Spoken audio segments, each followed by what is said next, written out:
Review and Historic Preservation. With me tonight on the board, we have board member Susan Stevenson, board member Kathy Buxton. Welcome to your first official meeting as a full board member. Board member Jane Clare. And Nina is joining us. Nina Edwards-Anchor is joining us on Zoom. She should be available on Zoom.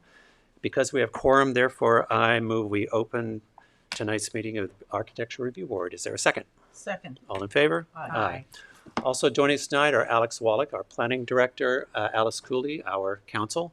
In the back, we have Jackie Allen as recording secretary, and Sage Certain and crew back there doing audio visual. So with that, let's move forward. The first thing on the agenda is the minutes approval from June 24th. Is Nina there? Yeah. Yes, hi. Hi, Nina. Can this TV be put on? There she is. Hiya. Can this TV be put on? Yep, we're gonna get that on. Okay, so the first thing is minutes approval for the minutes of June 24th. Did everyone receive the minutes? Yes. Everybody had a chance to read them, and are there any questions or any changes? Okay. Motion to accept the minutes of June 24th. Is there a second? Second. All in favor? Aye. Look, we're already on page 2. Next up is a written decision for 136 Elm Street.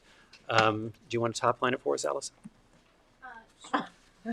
It's so complicated. It's just the outline. This is a certificate of appropriateness to repaint wood window trim in a different color. Alice, I need you to pull the mic a little closer. Oh, sorry. This is to repaint wood window trim in a different color. The color is presently fire engine red and brown, and they want to repaint it mole's breath. Okay. Did everyone receive a copy of the decision? Yes. Any questions or comments? No. Okay. Motion to accept the written decision to approve the color change to 136 Elm Street. Is there a second? Second. All in favor? Aye. Okay, for adjournment requests, we have motion to accept the adjournment request for 185 Elm Street to July 22nd. Is there a second? Second. All in favor? Aye. Motion to, I think we've already adjourned 80 Wyandanch to August 12th, haven't we? I think so. It Okay. says adjourn. Yeah. John, we adjourned that. John, we adjourned. I think you already. We adjourned that one. Well, why Yep. would it be here? So, but I guess belt and suspenders. Okay. Motion to accept the adjournment request for 80 Wyandanch to August 12th. Is there a second? Second. All in favor? Aye. Motion to accept the adjournment request for 300 North Main Street to July 22nd. Is there a second? Second. All in favor? Aye. And motion to accept the adjournment request for 141 Pulaski Street, Daphne and Darren Brumsky to July 22nd. Is there a second? Second. All in favor? Aye. Next up are sign permits. Some of these were approved, but some we need to discuss. And I'm going to turn it over to Jane to take us through it. Okay, first on the agenda is And Jane, if you could pull your mic. Thank you. Moscow, Moscot? Muscat. We approved the sign, and now we're just saying yes to the awning, Okay. which is a solid black awning. Is there anybody here to represent them, or? I think in the last meeting, what's in the file right now is not what's approved in the last meeting. It is in email. So if you could ask them to print that out and put it into the file, then we can sign it. Because what's in the file was the previous request. So we need a drawing of the approved sign. Yeah, they can just print out the most recent email submission. I think we're good there. Okay? Next up is Par East Mortgage. Is there someone here for them? And you said the awning was approved? Yes. Plain black awning. Par East, going once. Well, let's get feedback. The Okay. here's it. Thank you. Alex, can you just put this on the table so it can be picked up? So we can get through this quick. Thank you.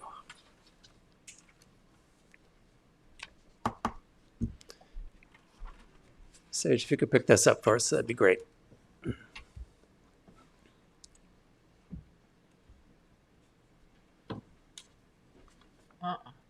Okay, so comments from the board?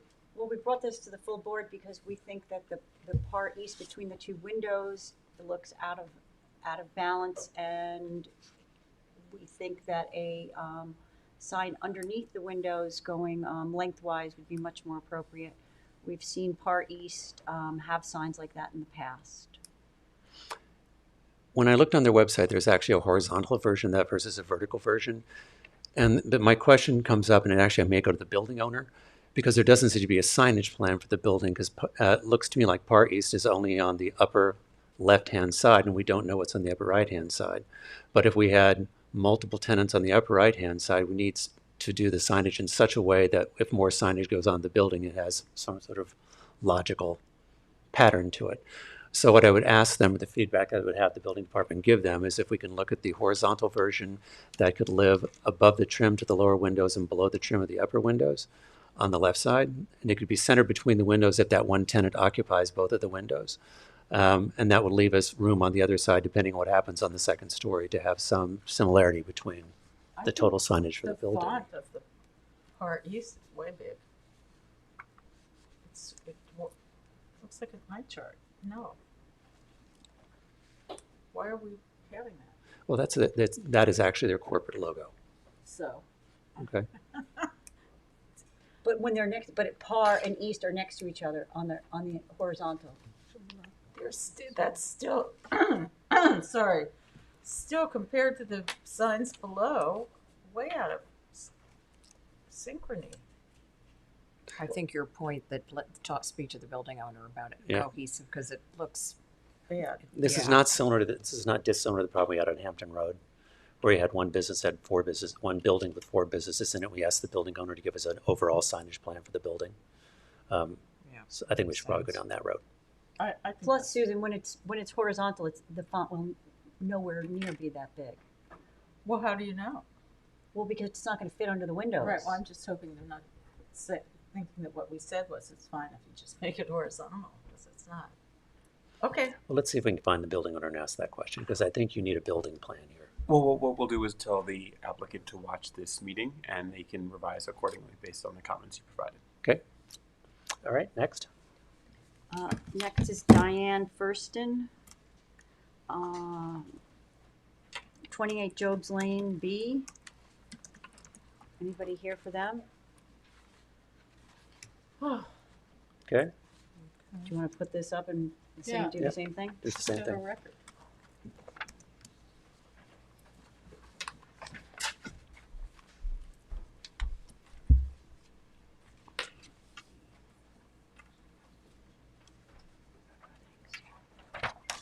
While you're wandering, can you also put this color sample next to it? Thank you. Okay.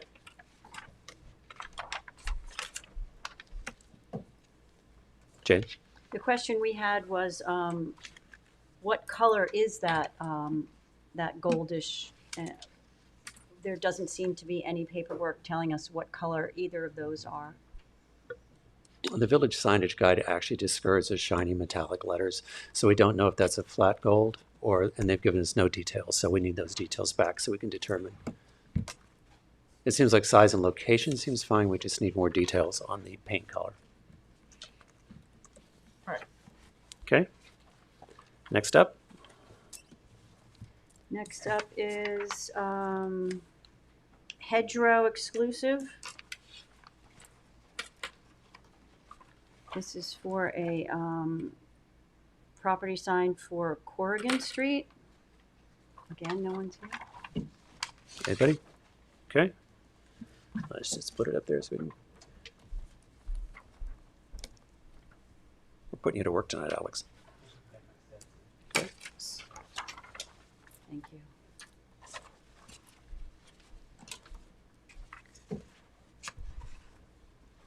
Our Okay. question was, is this one sign with a big white band in the middle, or is this 2 signs? And what is it for? It's a real estate sign to put in. It's a bespoke real estate sign to put in front of one specific property instead of just a normal real estate sign. So Seems kind of advertising. it is. It's advertising the house that's behind it. It's advertising. advertising the house that's Can behind we it. In do that? fact, but that's the question we have for the board. No. I don't think it adds anything. What, is it in front of the same building? It'd be the real Oh, estate sign you would come see now. hanging in front of a house for no. sale. I don't think that's right.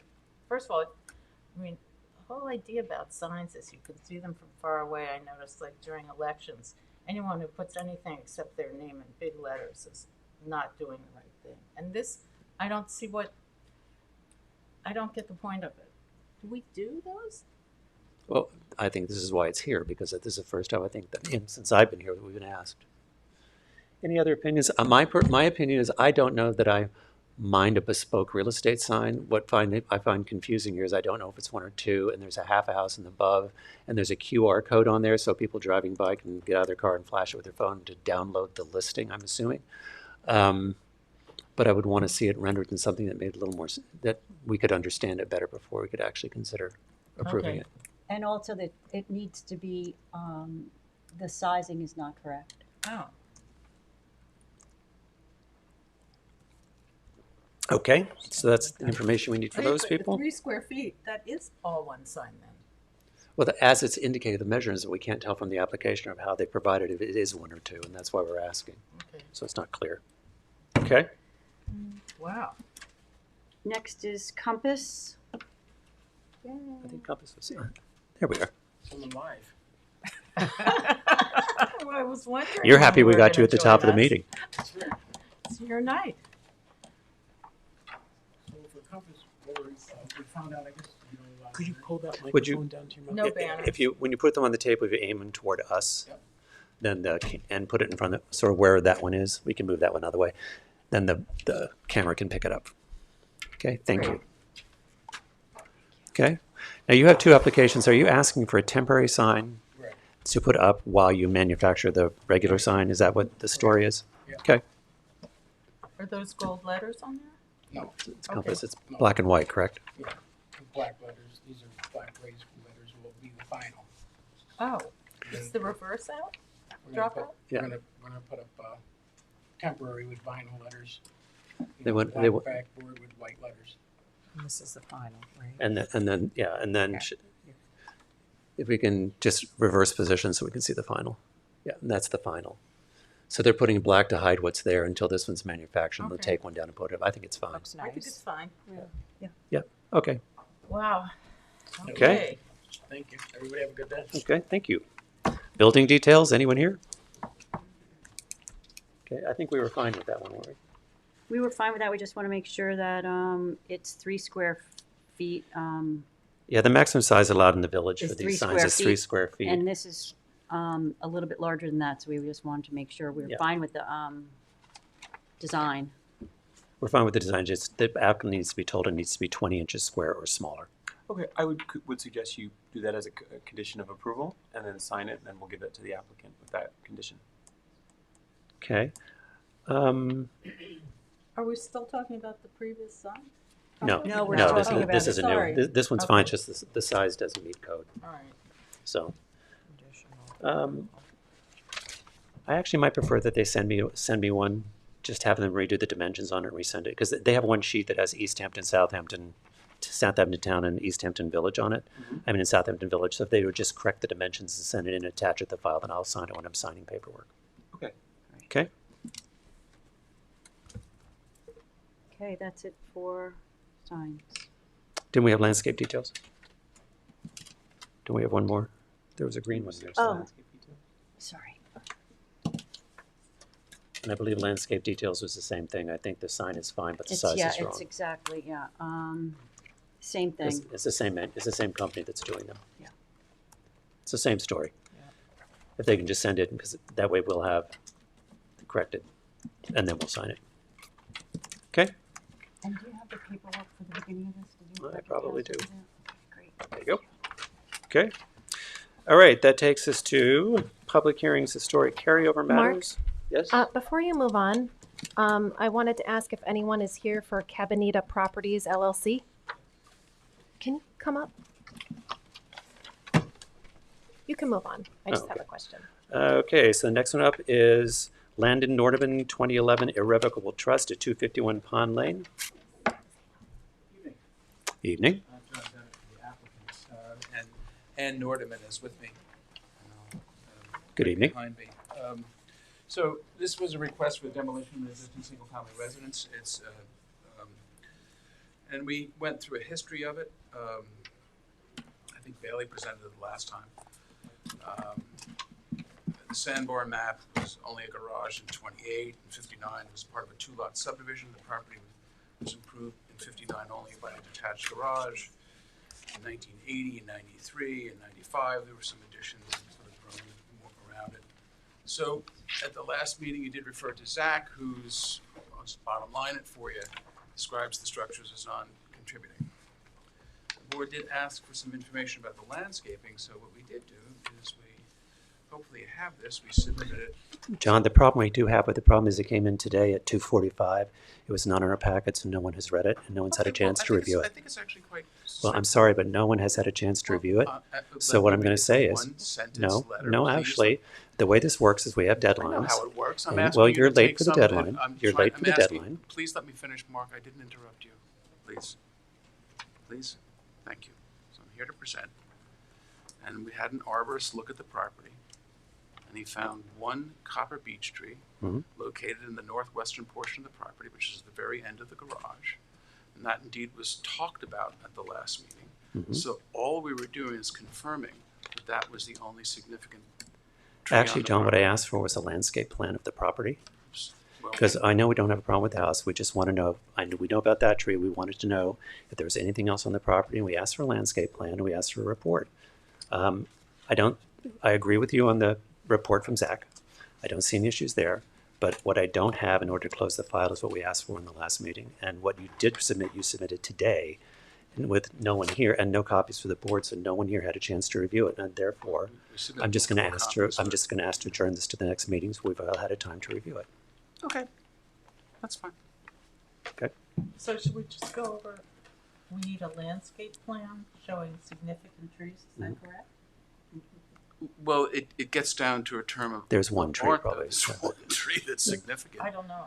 but- Yeah, no. I mean, I'm not an arborist, but other than some Norway maples that have been there for not that long, that is a very significant tree there. There's no question about it. I don't think anybody wants to take that down, and we suggested that that be a condition that says that that would be protected during not only any demolition, but any construction and thereafter. Great. So I assumed that based upon the tree that had been identified, and it's sort of as we lawyers would say, res ipsa locator, you look at the property, you walk, that's the tree that you want to save, and we have no problem with that. And we don't have a problem with conditions to that effect. I think what we wanted to see was a landscape plan showing any major trees on the property. If there's only one, there's one, but an actual landscape plan that identifies the tree and its location on a landscape plan. That's what I'm saying, it's a term of art. I don't want to come back with something that's not going to make you happy. Okay. So we'll just leave significant to the professional judgment of the arborist then. Right, there's not. Okay. Yeah, you just, That'll be Susan, fine. I'm just, I'm not, right, I yeah. just don't want it to have to keep going on and on. Oh, well, none of I us do. agree with you, John.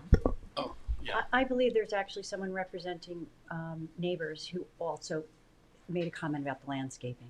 Well, the only comment that I had was from Stephen Sherrill. Everybody knows that house, and he said he had no opposition.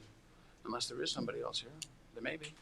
It's possible I'm mistaken. I just thought that. I don't think there are any other Yeah. close, there's a lot of. I don't think there are. I don't think there are any other close Yeah, neighbors. there are a lot of Yeah. deer up there. Yeah, but Stephen Sherrill owns the house next. Next Well, door. it's the Sherrill family, it's Virgil and Betsy Yeah. for years, and they're no longer with us. But he did say unequivocally that he has no objection Okay. to anything. But So if you can so, just what do you want? Just on a survey? You yes, want the arborist can hand draw I it want on a survey, and I want a survey that there's a visual of where the tree is located Okay. on the property. Very good. Because We can get that for you. if there's another set of hands that the house changes plans, I want it in the file where it's located for its So protection. there's no question. Yes. Fair enough. Okay, that's Okay. fine.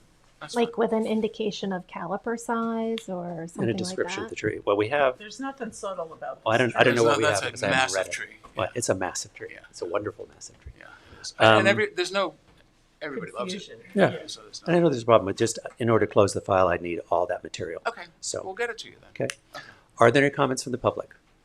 Just one last thing. I'm gonna have them hand draw it on a survey, Okay. if that's okay. The That's fine. arborist. Okay, perfect, Okay. thanks. Okay, great. Okay. Are there any comments from the public? Okay.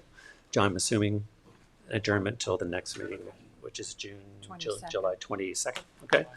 Motion to accept the applicant's request for adjournment to July 22nd for Landon Nordeman 2011 Irrevocable Trust at 251 Pond Lane. Is there a second? Second. All in favor? 22nd. Aye. Aye. Thank you. Excuse me? Thank you. Oh, thank you. Good night, everyone. Good night, Good Alice. Good night, everyone. Good night. That sort of. All right, so that moves us to public hearings non-historic. Carryover matters. The first one is 75 Down East Lane for construction of a 610 square foot 2-story addition. Pass that right down to Alice. Well, good evening to the board. Good evening. My name is Franco Chera, Maria Fiore, the owner, and Thomas O'Neill. Thomas O'Neill Builders. Hello. Garden Street, West Exeter.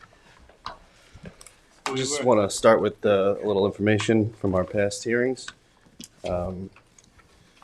During our previous hearings, the board agreed that and approved the mass, scale, volume, location, colors, and materials of the new extension are good. The window rhythm was originally not to the board's liking, so we corrected that. We spaced the windows out to be cohesive with the existing house and following the classical style, having no contemporary departure. While doing that, we improved the window-to-wall ratio as well. That was requested by the board as well. All windows are 1/1.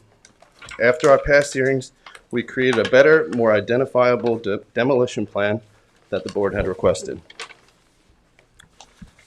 It is now highlighted in blue and yellow, blue being what is existing and to remain, and in yellow is what is being demolished. We also have shown in greater detail that the ridge height of the extension is subservient to the existing main house. We also removed 2 photos that previously showed otherwise. The proposed ridge height of the new extension is 27 feet 11 inches. The main existing house is 31 feet tall, so we are 3 feet lower than the existing. The existing original garage height we are demolishing is 17 feet 2 inches tall. The ceiling height of the existing first floor is 8 foot 4 inches. The new ceiling height of the second floor is 15 feet 4 inches. We are extending out the length of the garage 21 feet. We have now extended the terrace roof to cantilever over the terrace 3 feet to minimize sound pollution and light pollution. We also have no sightline issues, being that the house across from the terrace is over 140 feet away, and there were no objections or comments from the public. If there's anything else you see? I'll just correct you with one thing. We didn't actually approve anything. We indicated we didn't see an issue with it, but we Perfect. actually haven't approved anything. Great, and I can note that for the next time. Okay, board members.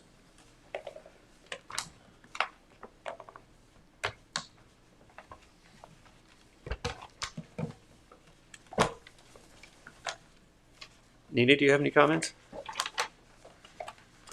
It's a little hard to see, to be honest, but I like that the roof line is lower. It's still, hard to see on these drawings, the proportion of the new addition to the existing house. It still looks a little bit massive from these views, but it must be just the renderings. So maybe you could show us an elevation front on.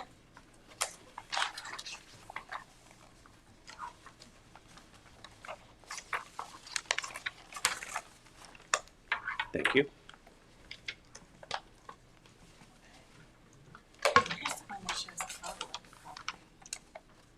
It's on the previous one.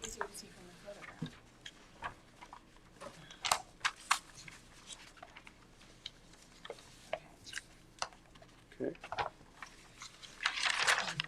Maybe this would be good. Jane, Kathy, Susan?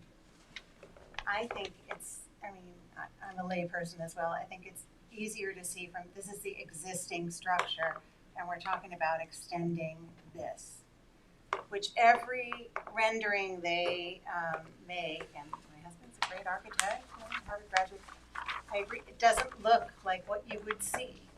Basically, it's an angle behind the house that you don't see now, and it's a 3-car garage, and we're basically talking about another car extension. Great. I'm pretty okay with it. I Okay. think it is sort of blocky, but okay. Okay. Yeah. I agree. Okay.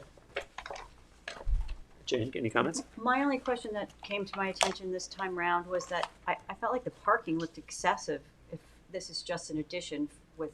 We don't want parking. It's We the have- we existing have one parking car. is staying. We have one car, We ride bikes. That is The existing. existing parking lot is staying. Okay, Yeah, so you're there's not no making it any bigger. no No. construction to the Okay, parking lot okay. whatsoever. Existing. Okay. Nina, I hear your concern. I think it's hard to read from the rendering, but I actually think the way that it looks now to the window to wall ratio and what we've asked for and where we've come is a long way. And I actually think extending the roof line does give us what we were looking for, which was the light and sound privacy. And it also balances out from being such a clipped end, which is sort of what I saw before. So I don't Yeah. think I have any issue with it. That's a real improvement, I think. Are there any comments from the public? Public's all so quiet. Okay, so I'm going to motion to accept the application. Let me get my paperwork. It's called Ma Old Town. 75 Down East Lane, Ma Old Town LLC, from drawings dated July 2nd, 2024. Is there a second? Second. All in favor? Aye. Any opposed? Okay. I'd like to thank you because, listen, we've been around this about 4 times. Yep, Thank this you. is our Thank fourth you. time. But you. now, I mean, you guys where we do- are now is we actually much can see and better. understand what you're building, No, and I I know think- you heard us. I So think we made some improvements. We Yeah, too. improved. you did. We have a, With your You did. help, we made some absolutely improvements. used your Yeah. words. Thank you. for and template we for really success. appreciate you guys working with us. No, and Thank you. we appreciate what you do for the village. Thank you. Thank you. Thank you for your time. Okay. Take on. Oh, this is the one where there wasn't anything? Yeah. June 28th, actually, I lied. Notes. Okay, so that brings us to 32 Moses Lane for a demo evaluation of the existing dwelling. Didn't in the last meeting we vote to not landmark this? Or were we waiting on Zach's report? Let me check my notes. We had not yet received the historic report. Okay, we have received it. Did anyone receive it? Yeah. Did we? I have not. We- I mean, I personally have not. You've not so, received it? like, Okay. maybe you guys have. Okay. Was it distributed? I believe so. Yeah. It was have it. distributed to I don't everyone but have it me. either, so, Possible. what is Yeah. it? And I'm happy Yeah. to complete a form. I just don't. I'll get you a form. Thanks, Can I Alex. read You're it the best. quickly? Yeah. Would that be possible? This is, I'll just read it for everybody, actually. The subject dwelling is a wood frame 2-story 4-square style house with an attached front porch supported on Doric columns. The roof is pyramidal in shape, and there's a single attached dormer set on the roof. In the front elevation, window sashes are 2/2 and appear to be original. Shutters are non-historic additions. The house retains a high level of architectural integrity and preserves characteristic design elements of the 4-square cubic form pyramidal roof with deep overhanging eaves and 2/2 sashes. In terms of landmark criteria, the special characteristics, aesthetic interest or value would be a no. Identified with a historic person would be a no. The one criteria that is a yes is embodies the distinguishing characteristics of an architectural style. Is the work of a designer who has a significant influence to age is a no, and represents established and familiar neighborhood feature is a no. And the last comment is the house meets landmark criteria 3 and therefore may be considered as eligible for landmarking under the Southampton Village Code.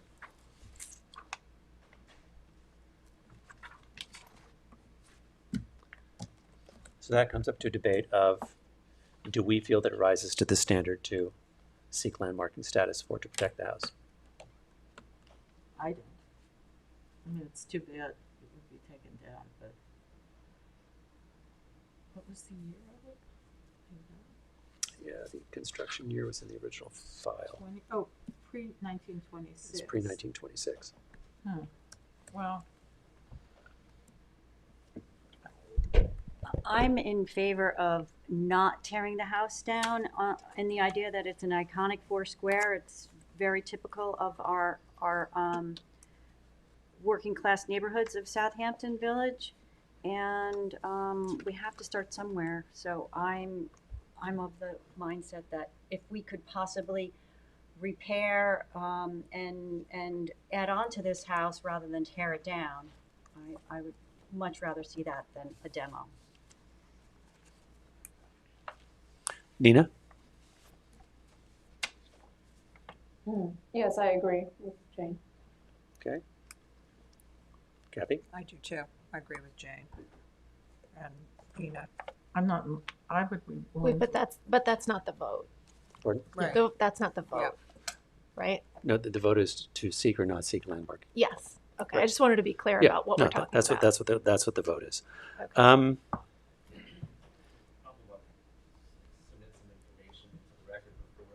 Would act on that. We will. Okay. I just wanted to be clear about what we were discussing because it's one thing to say I encourage the applicant to consider not tearing down the house, and it's another to say we would seek landmarking, Right. right? So I think we should just be clear about what we're discussing. Like, Where we are as a village is in our four squares. We're starting to lose them, and they are an important historic past of our village. This does lie outside of a historic district, on a street that has had a lot of change to it, but that still does not ignore the fact that it is a pre-1926 house which has specific characteristics that represent the history of the village. So, you, sir. No, thank you. Yeah. For the applicant, Joe Burke and Sullivan, 41 Meeting House Lane, Southampton. And prior to having our architect detail some revisions that were made to the plans since the last hearing, I was here to speak on that point about the possible landmark designation of the property and in response to Zach's report. I do have a package to submit for your review. I can give that through Alice. yeah, sure. Essentially, understood, and what you said, Mr. Chairman, that while the original house predates to 1926, the house has undergone at least two changes. There was a major addition added to the rear of the house on or about 1994, which was subsequent to the establishment of this board, and a less substantial addition of a deck to the rear of the house was done in around 2005. That major addition to the house, we feel clearly changed the original house and the appearance of the original four-square design, so that the historical significance of the house was substantially diminished and no longer appears as the traditional cubed four-square design. That addition also not only changed the exterior, but also resulted in a change to the interior. Some of the information in the packet I submitted pertains to an application that my firm appeared on, similar application for a house at 42 Old Town Crossing in the village. And while that application was undergoing, we commissioned historians to review and identify and inventory at that time the number of four-square houses that were existing in the village, and that resulting in about 97 four-square houses that were identified. And after reviewing that report, the conclusion by Zach at that it was a recommendation that the house not be landmarked. When was that? 2015, I think, was the application I'd be for really 42 curious if Old there's Town still Crossing. that many I'd be curious now remaining. how many of those have we've lost. Yes. 2015, there were 96, Okay. you said? 97, I believe that report indicated. Well, But here's wait, the list. and his so- recommendation was? No landmark of that. That's what I thought I Yeah. heard. At that Okay.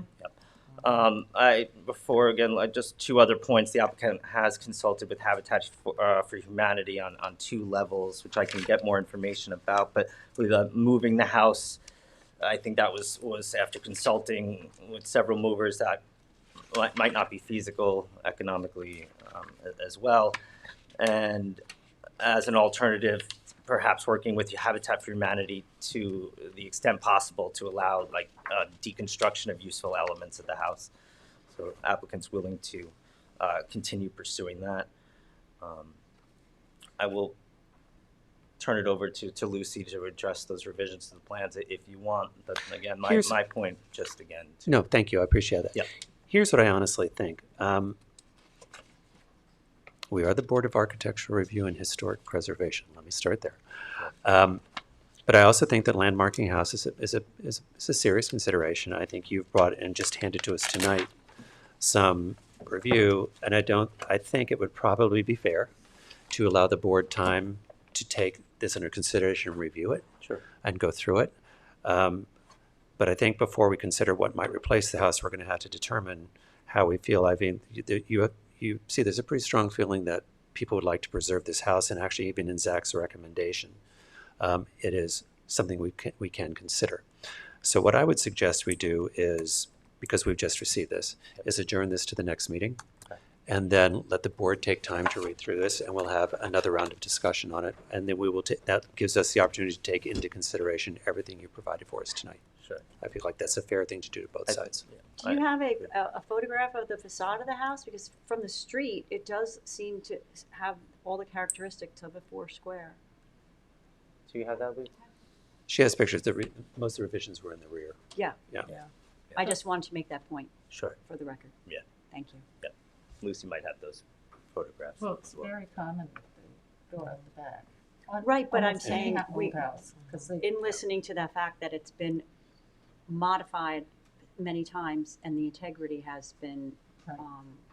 degraded, I just wanted to just Well, say from the If it street. didn't have those, I could be more in favor of it if you want to know exactly. the truth. Yeah. But once it's not square, honestly. Well, the historic standard is you can still recognize the original house. They could be removed or reused differently. I hear that, but, I hear you. okay. That's why I think it's fair that we take time to. In the front, and this side, this is the rear.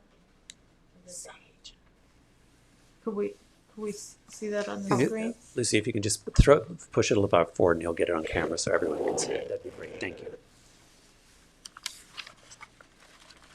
There we go.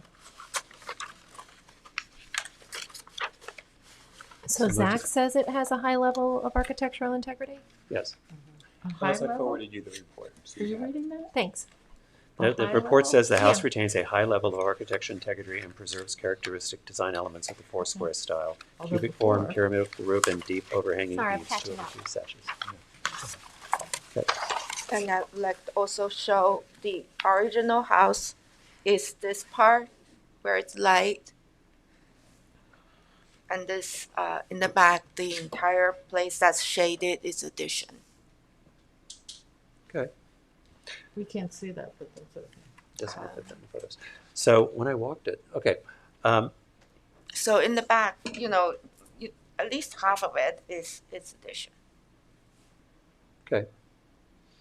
Are there any comments from the public? Okay.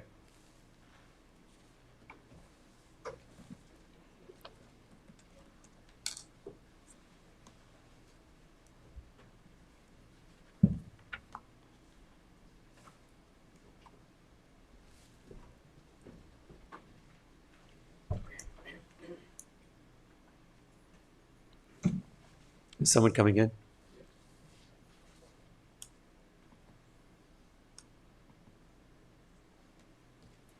Hello? Hello. Hi, this is Len Violi. My wife and I are the owners of the property there. And I just wanted to make a couple of comments on the review process that we've been going through so far and the point on the landmark matter. I think at the first meeting you asked, someone had asked, what does EMPDRM? Those are the first and middle initials of our 3 children. So I just wanted to bring a face to the project.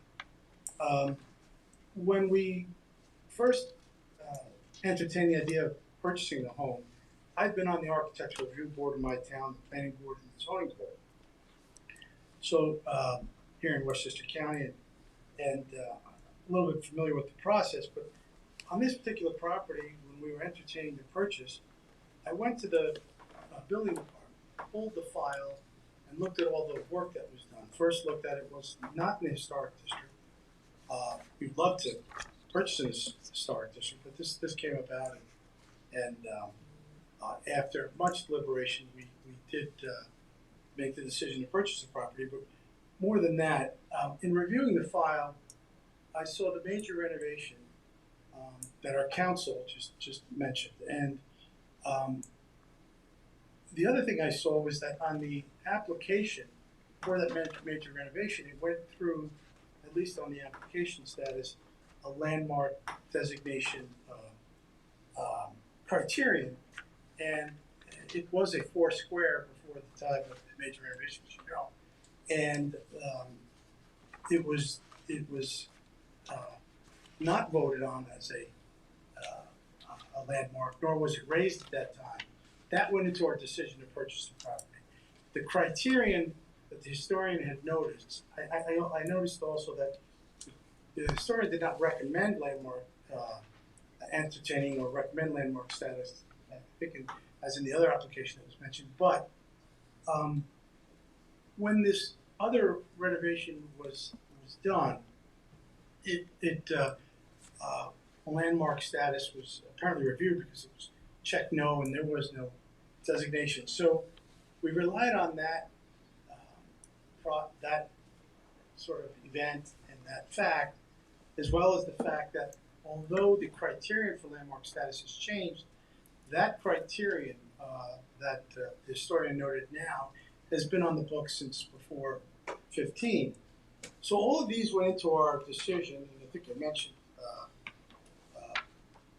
in another setting that we're looking to do a home that we've always liked. We've been coming out to the Hamptons for 9 years, long ago, and then more recently in the last 9 years, trying to get out there every year, Southampton specifically, always Southampton. But we've always liked the style of the house that we've decided and went over with our architect, with double gambrel. I understand that the 4 square is something we want to preserve, but there's a 4 square house that's directly across the street from us. So it's preserved not only in the village of Southampton, not only in the community, the non-historic district, directly across from us is an existing 4 square house. This went into our decision also to change the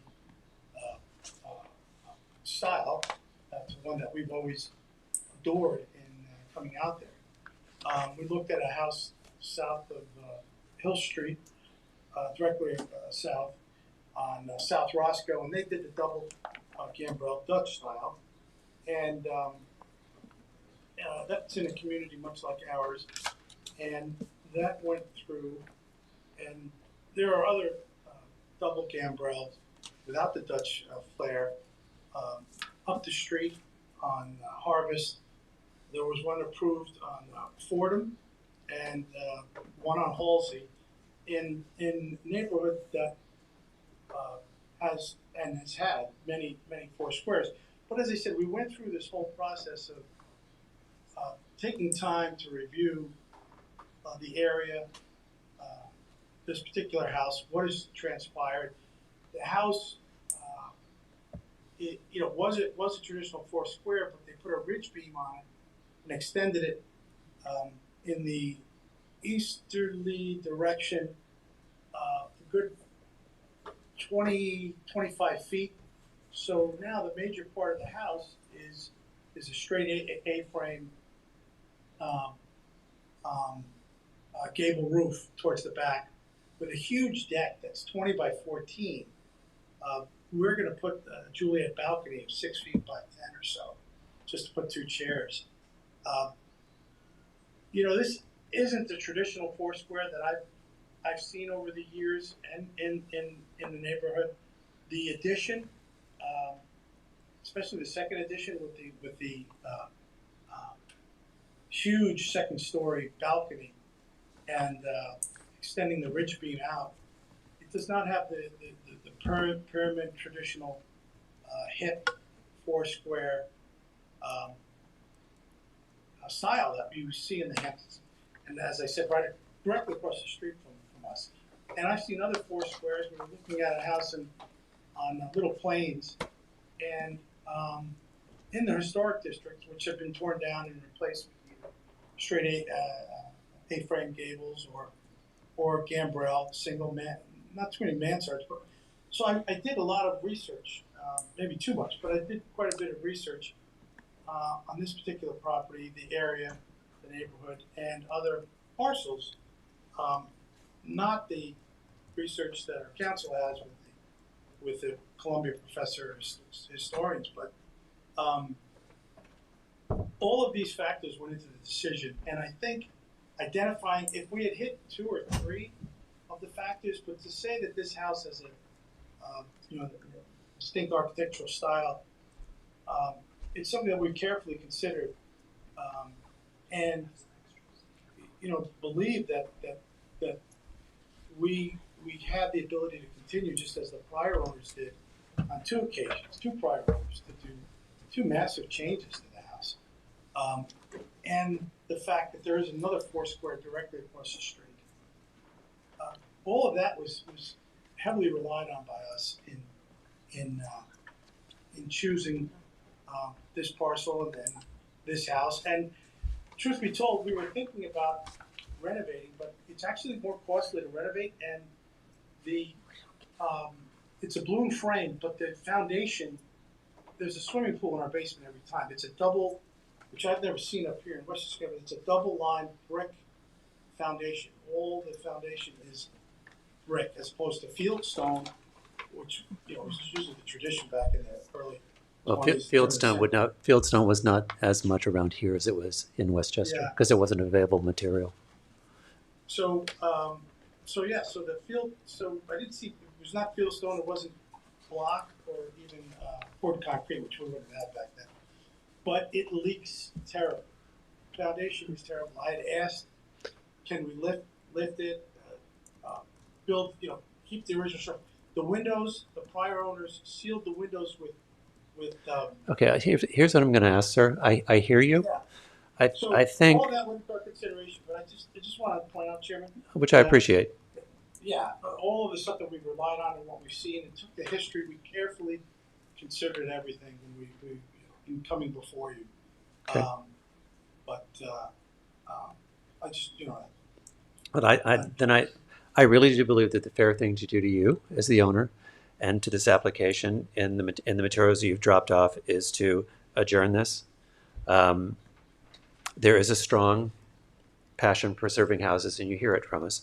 But I think, to be fair, give us the opportunity to read through the materials and another opportunity to go walk the house before. I don't think before any decisions made to walk that up. Some of us have walked the house, to give everybody the opportunity to walk the house and really understand, taking into consideration what you've submitted before any kind of decision is made. So I would encourage you to adjourn this to the next meeting. Could I just could I ask the previous historic report? Do you have a copy of that? No, included in the package. I didn't see that. The previous historic report, I only saw in the file when they did. Oh, I see. Exhibit C? That's pretty important.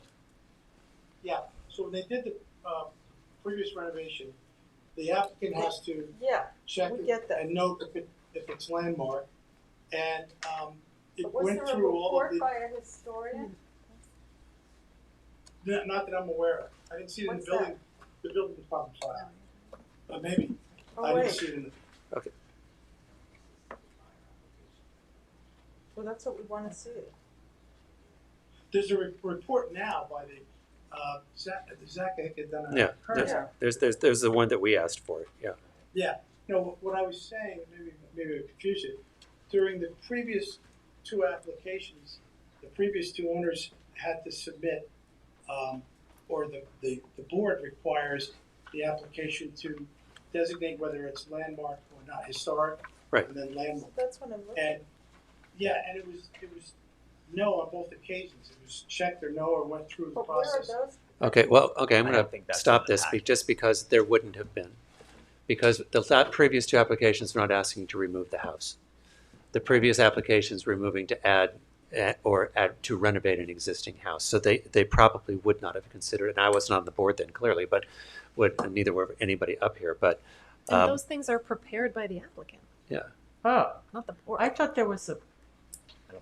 So I'm going to recommend it's prepared that by we just the adjourn applicant. this. Yeah. Let us read through it. We understand where you're coming from. You've given us some new information for consideration. I think the right thing to do is give us time to really absorb it and before decisions And I made. definitely like to walk the property because I'm just looking at the facade of the house. I have not walked the property. And I just wanted to add that I was on the Southampton Village Comprehensive Master Plan, which was in 2022. And what we're trying to do with the Comprehensive Master Plan is expand the historic district and not have so many houses that are. All right. So for tonight, I'm just saying it. so what would Mark, you What would you like us to do? Saying 2015 is when he purchased the house. Okay. What would you like us to Consent do? an adjournment to the next meeting if that gives Okay. the board enough time to review that. Okay. Motion to accept the application for adjournment to July 22nd, 432 Moses Lane. Is there a second? Second. All in favor? Aye. Thank you. We will read through it all. And thank you, sir. We appreciate your comments. Thank you, Sharon. Thank you, members. Do we need to set up a walking? Only if you need access to the property. It's wide open. It's wide open. Okay, wide okay. Yes. Okay, so that brings us up to next application, which is If there's not. Not inside, no, outside. we don't have jurisdiction of the interiors, only the exteriors. Okay, so next up is Gary Gelman, 11 Squabble Lane. Sorry.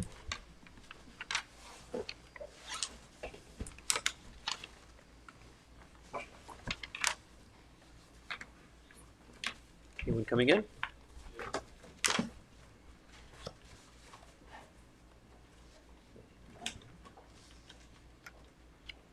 Should be.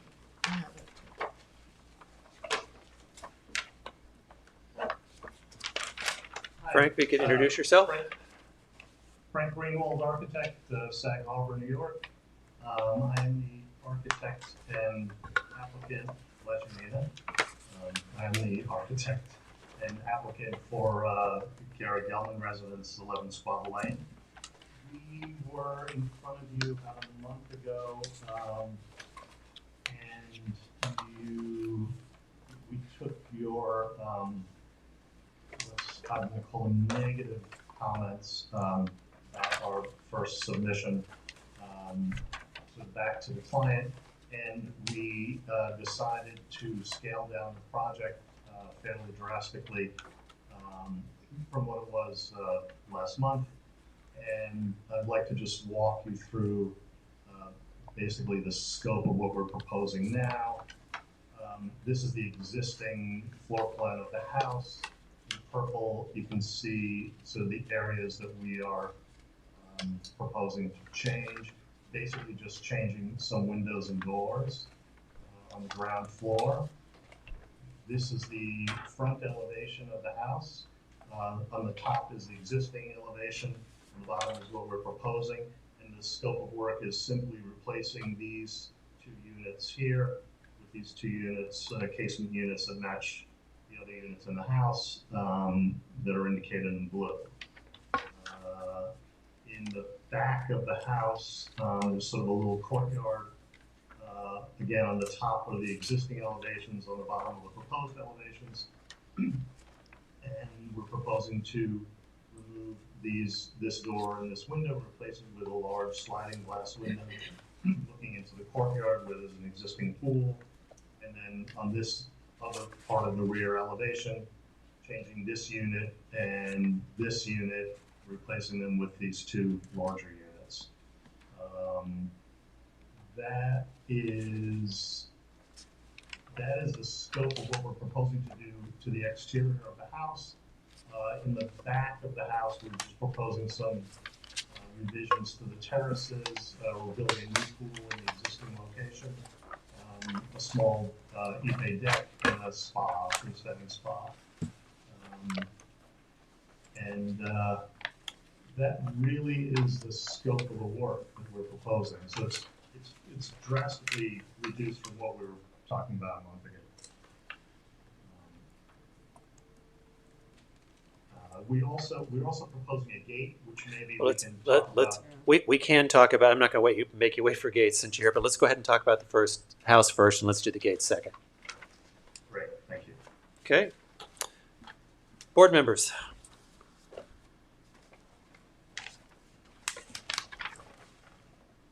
Thank you for scaling it down. You're welcome.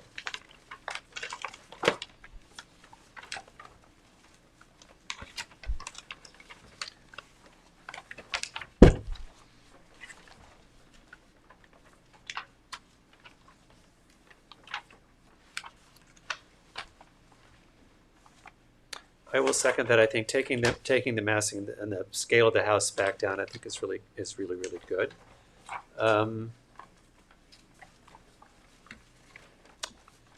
The doors that you're removing, for multi-pane, and you're going for clear glass sliders in the replacement doors, correct? Yes. Okay.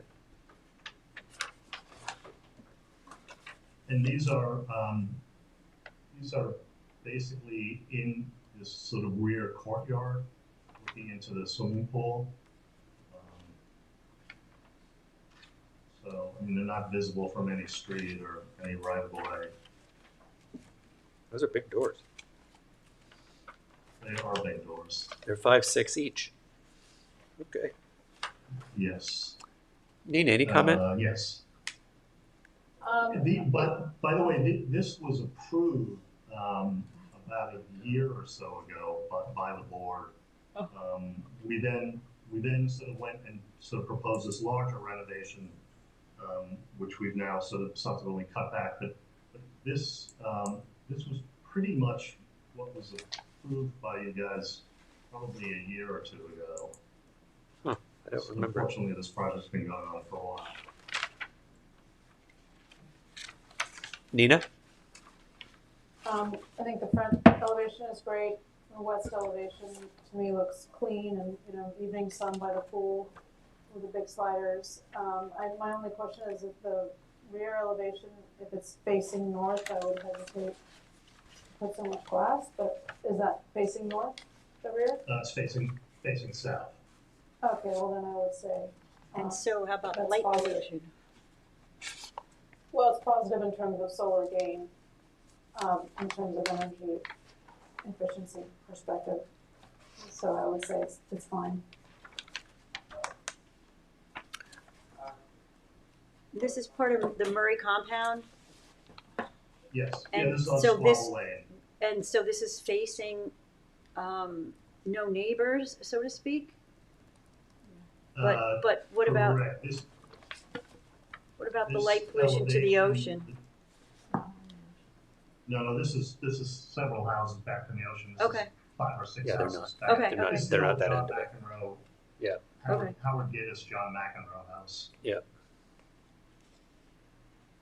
I actually, I like it better than the previous. I think it looks okay. I had some concerns about the sliders, but there have to be pretty many windows. Those are big walls. So I don't actually object to anything. Kathy? I agree. I'm not crazy about those enormous sliding doors, unpained, but I think it's, sorry, It's but I less think, less monotonous. but I think But we're the not whole looking thing at it. overall looks nice. We're not in there. Yeah, it's really invisible from either Squabble Lane or, that's the only road there. And, it's a large property. There's a tennis court behind the house. It's fairly far removed from any neighbor. Okay, are there any comments from the public? Oh, those public. Okay. I agree with your colleagues. I think we have you actually took out a triple pane slider in the existing and replaced it with a window. So we have and in the actual big sliders, there's not particular gain. Right. It's just the big windows this side, which I'm not going to argue over. So I'm going to motion to accept the application for 11 Squabble Lane based on drawings submitted July 1, 2024. Is there a second? Second. All in favor? Aye. Now let's move on to the gates. No, what happened to Corrigan? All right. Is that off? Oh, your gate. Yeah, there's gates as part of this Sorry. application.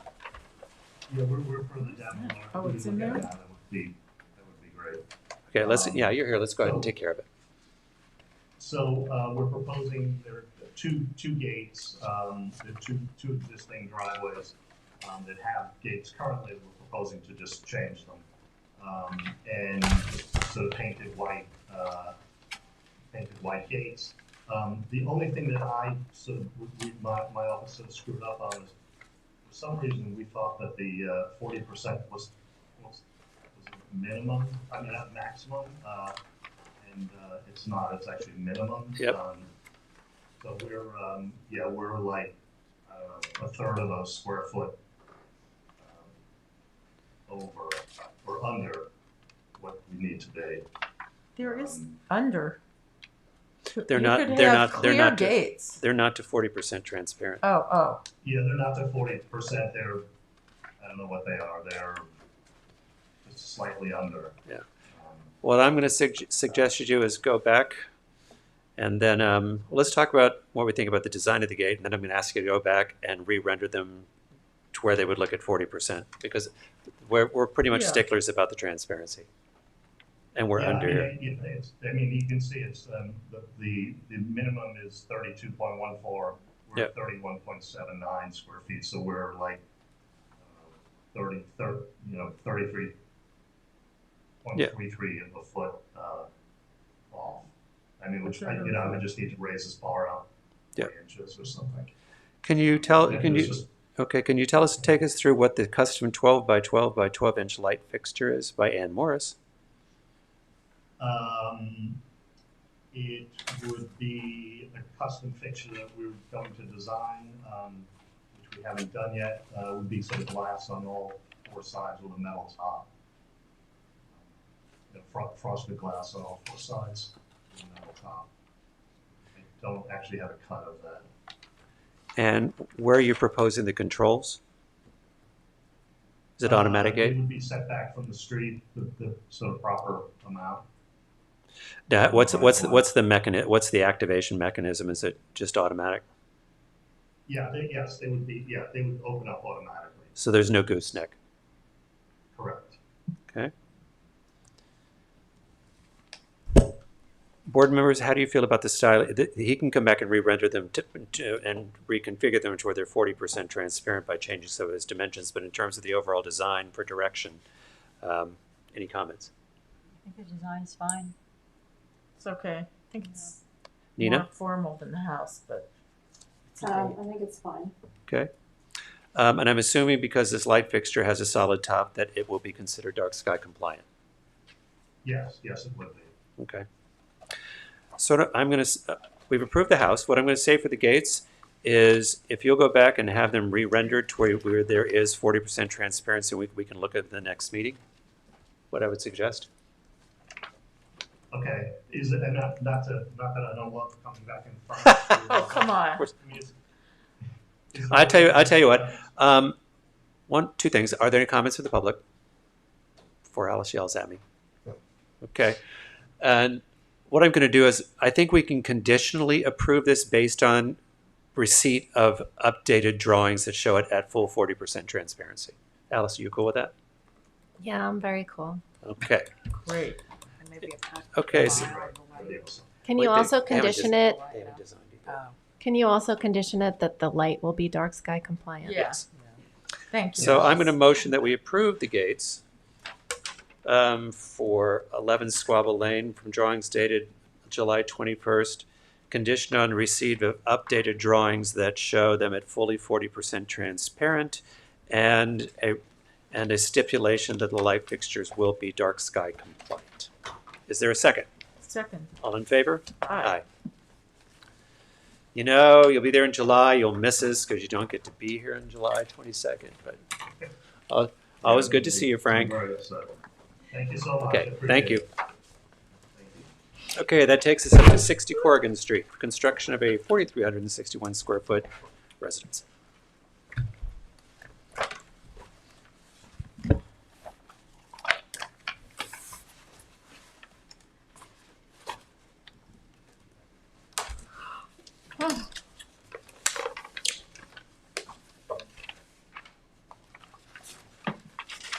Hello.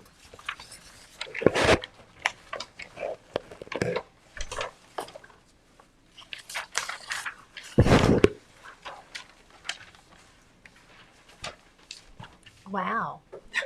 That's a streetscape, huh? That's a streetscape. That's what Well, I we asked wanted to make it easier for you to see, and when we tried to make it smaller, the houses were almost too small, so I apologize for that. I feel a little sorry for Nina on this one, but go ahead. I think it's great. So my name is Lori Fontana. I'm a senior associate with McDonough & Conroy Architects.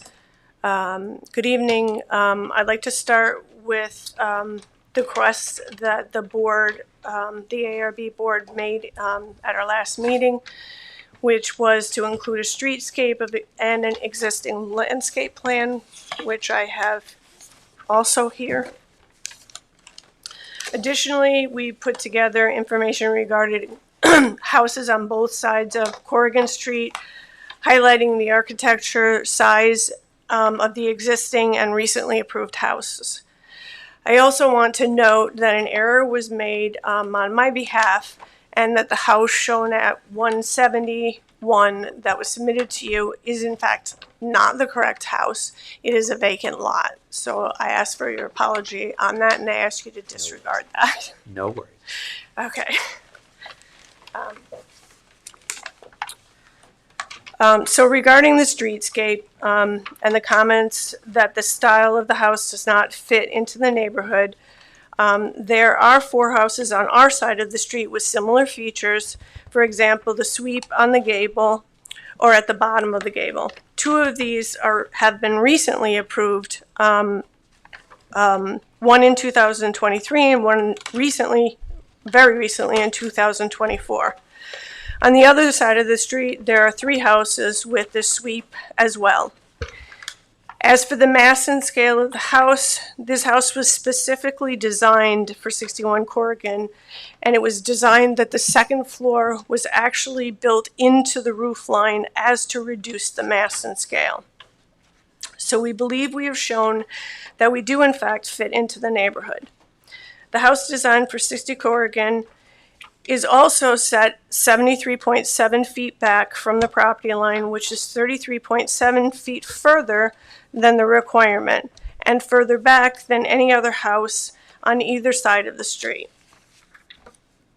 All of the houses approved recently by the board are at the required 40-foot front yard setback, or no more than 5 feet additional further back. As for our houses maxing the GFA, we are actually in fact 239 feet under the allowable GFA, as my client requested a pool house, which we put 237.5 feet into that. So which we are under our GFA. Our analysis of the house has shown that there are 11 houses on Corrigan Street that are over the allowable GFA, and anywhere between maxing out the GFA or from 49 feet up to 608 feet over the allowable GFA. As to the request for the existing landscape plan, we did provide for you. Sorry. And I've spoken with my client. He has agreed to have the tree in question balled by an arborist and stored on site, and it can be replanted once the construction is complete. Concerns were also made about recessing of the pool equipment and, recessing the HVAC equipment, and I've spoken to Joseph Severa, the homeowner, who also owns Gilbar Industries. Gilbar Industries offers the strongest solution-based HVAC engineering term in the tri-state area and is widely regarded as the nation's premier engineering rep force. Mr. Zabera has stated that if the HVAC units are recessed into a pit as requested by the board, that the high head pressure on a day like we've had recently of 90 degrees will cause the units to shut down due to the lack of proper airflow. This is why we previously offered to use quieter units to address the noise concern from the board and the neighbors. Sorry. In conclusion, on my client's side of the street, out of the 18 houses shown, 14 are under the GFA, including our house. One house has a vacant lot, and one house is also for sale. 4 houses exceed their allowable GFA, starting from 6 feet to 660 feet over. At previous hearings, we have addressed the board issues, starting with reducing the size of the returns, overhangs, and columns. We have recessed the pool equipment to reduce the noise, addressed the issue of noise reduction on the HVAC, dealt with the tree, which was in concern and will be saved. In addition, we removed the decorative railings on the rear covered porch, and we also pushed the house back on the lot an additional 33.7 feet on what we originally proposed on the lot. My client agreed, I'm sorry, I'm a little nervous. We don't bite. Don't be nervous. It's okay. The client You're doing a great agrees job. to take steps, and the client has also agreed to take steps to relocate the tree and save it on site. I'm pretty good with it. I have a question. Sure. It's a building question because you're showing that the overhang roof that goes over the front, you're showing it at 3/12. Is that enough pitch for a cedar roof? It is. It's a special underlay that you put down. I've talked to the Cedar Bureau, and it is acceptable. All right. Good to know. That's below the number that, but okay, not my problem with the leaks, but okay. I Board do have members. also 2 pictures of what it would look like actually with the existing foliage and without the foliage because we didn't want to think we were hiding anything. Board members. I'll repeat myself. I think it looks better. I think she's done everything we asked and more. And What color are the windows? They're black. no. I mean, they're Duxbury gray. I'm right. sorry. They're Duxbury gray along with the Do trim. not say Oh, that- black. That got serious quick there. I'm sorry. It's all Duxbury gray Okay. with natural cedar And when you say siding. Duxbury gray, is that the trim or is that the actual sashes? That's everything. Okay. All 'Cause trim, 'cause in the window rendering- sashes. I'm just saying because in the rendering they look black. They are not. Do you have a sample of that? Not. I did bring it the last time. Okay. We saw it in the Okay, last no meeting. problem. I did. I had a board. I'm so sorry. Okay. So it's okay. Don't worry. Nina. I think it's okay. Okay. I think the tree being preserved and setting it back an extra 33 feet. Here's Duxbury gray. There we go. I'm sorry, Nina. Could you repeat that? It's the top one. I think they've complied with what we've asked, and it's a lot better, and I think it's okay compared to the research they've done on the houses in the neighborhood as well. Yeah. It's harmonious. Other comments from the public? I just want to say thank you for that. It's so deceiving when you look at a rendering. It is. It is. It's the top one, which is very gray. You're This saying- one? No, you're saying that the Duxbury. Oh, is- yes, it is deceiving on the render. It's very, very difficult. I have yet to find a render that can actually match the color perfectly. Mhm. Okay. There's public comment coming in?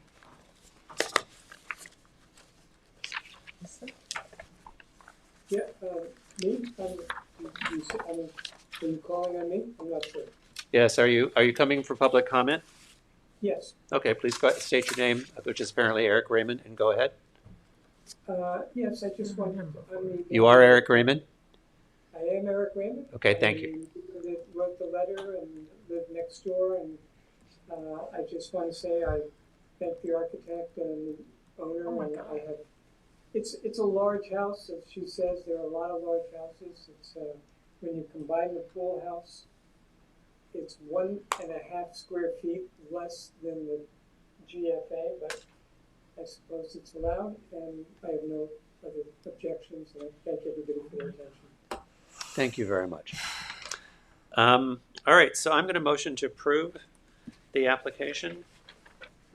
My address is here. 60 Corrigan. For 60 Corrigan Street, based on drawings submitted June 25th, 2024. Is there a second? Second. All in favor? Aye.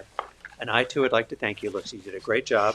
Yeah. You showed us the And you streetscape. worked You gave us the super information hard. we asked I'm for. so sorry we and made you- that mistake on the or one not. house. But you actually listened and responded and respected the questions that we have, and we appreciate it. And we're also happy on behalf For of you. that tree. Yes. Trees matter. We're happy on behalf of the tree.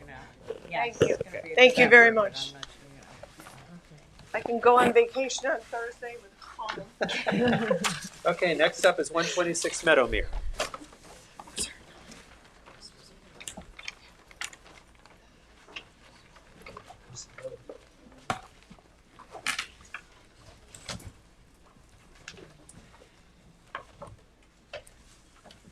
Hello. Hello, board.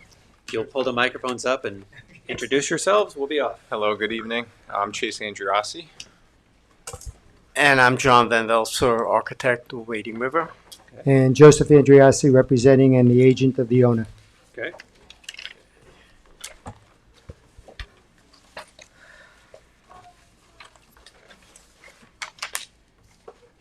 Okay. So our proposal is for a single-family dwelling with an attached garage at 126 Meadowmere Lane, which is on the southwest corner of Meadowmere Place and Meadowmere Lane. At our last hearing, you had objected to the fact that we came in with a brick masonry structure and slate roof.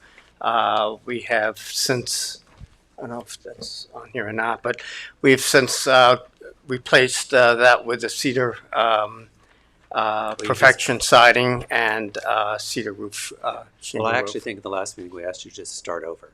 Well, I we think that's basically what you've did, done. so Okay. yes.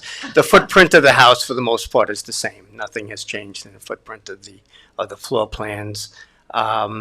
We did, like I said, change the shingle roof and the siding, and hopefully have conformed to the neighborhood and the houses in the surrounding area.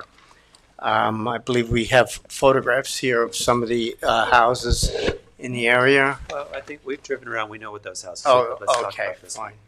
fine. Okay. Okay. And in addition, we also foiled the house that is under construction adjacent in the rear property of this house.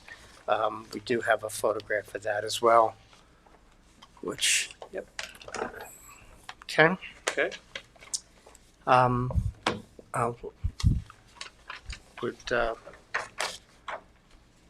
There was also some concern in the last meeting by the neighbors about a landscape plan. Have you managed to put together a landscape plan? Yes, I would like to present that.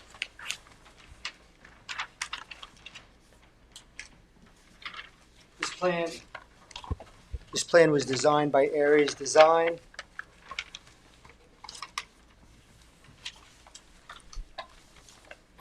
And what the neighbors were concerned about was the existing perimeter planting around the road mostly. Some of that was outside the building envelope or property line. We took care of that with this design. They've also asked for a special consideration, which I'd like to tell you a little bit more about as soon as I get back to my notes. Okay.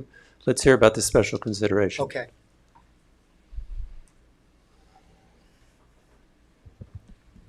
And as agent, I have the right to approve this.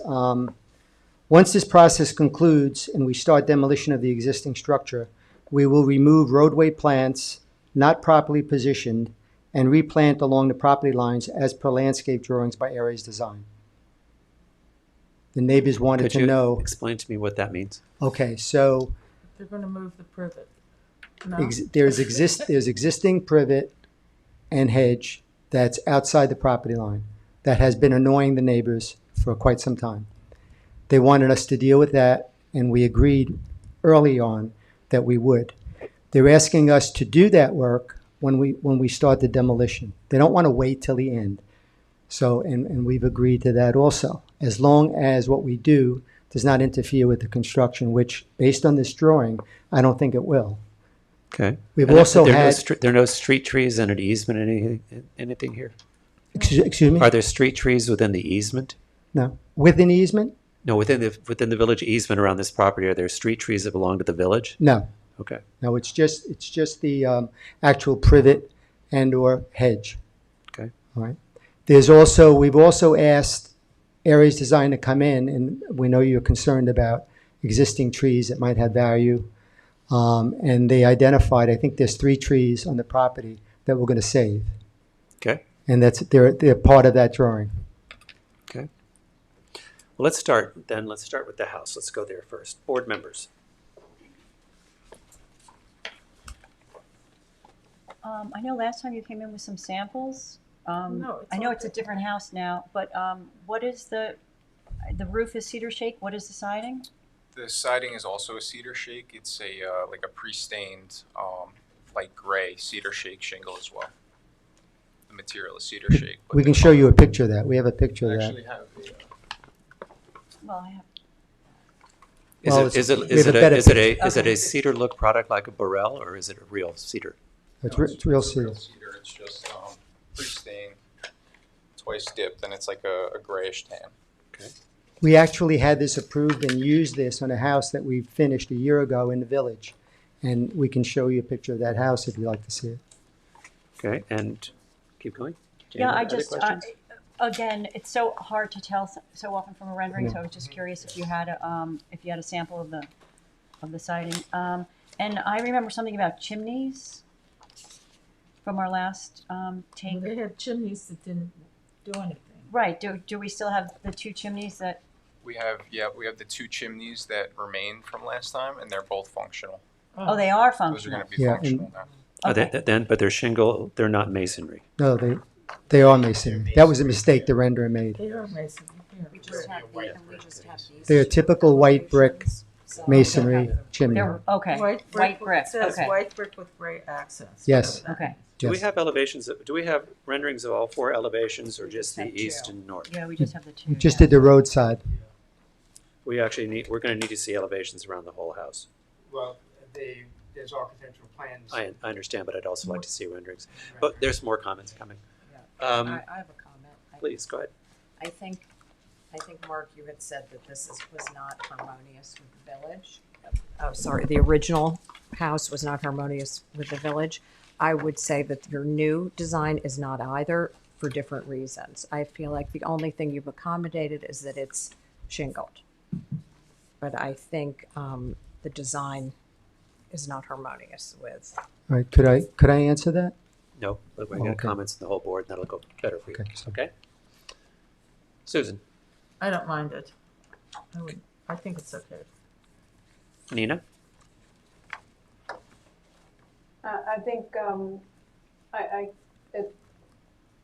well, first of all, we need elevations from all around, but, I was wondering about the wing that was shown. There was a kind of before and after that you showed before on the screen, where there was No. one front elevation with or without a side wing? Is that because you No, I got think, rid of that? That's enough. We don't see. I don't, yeah, I'm not sure.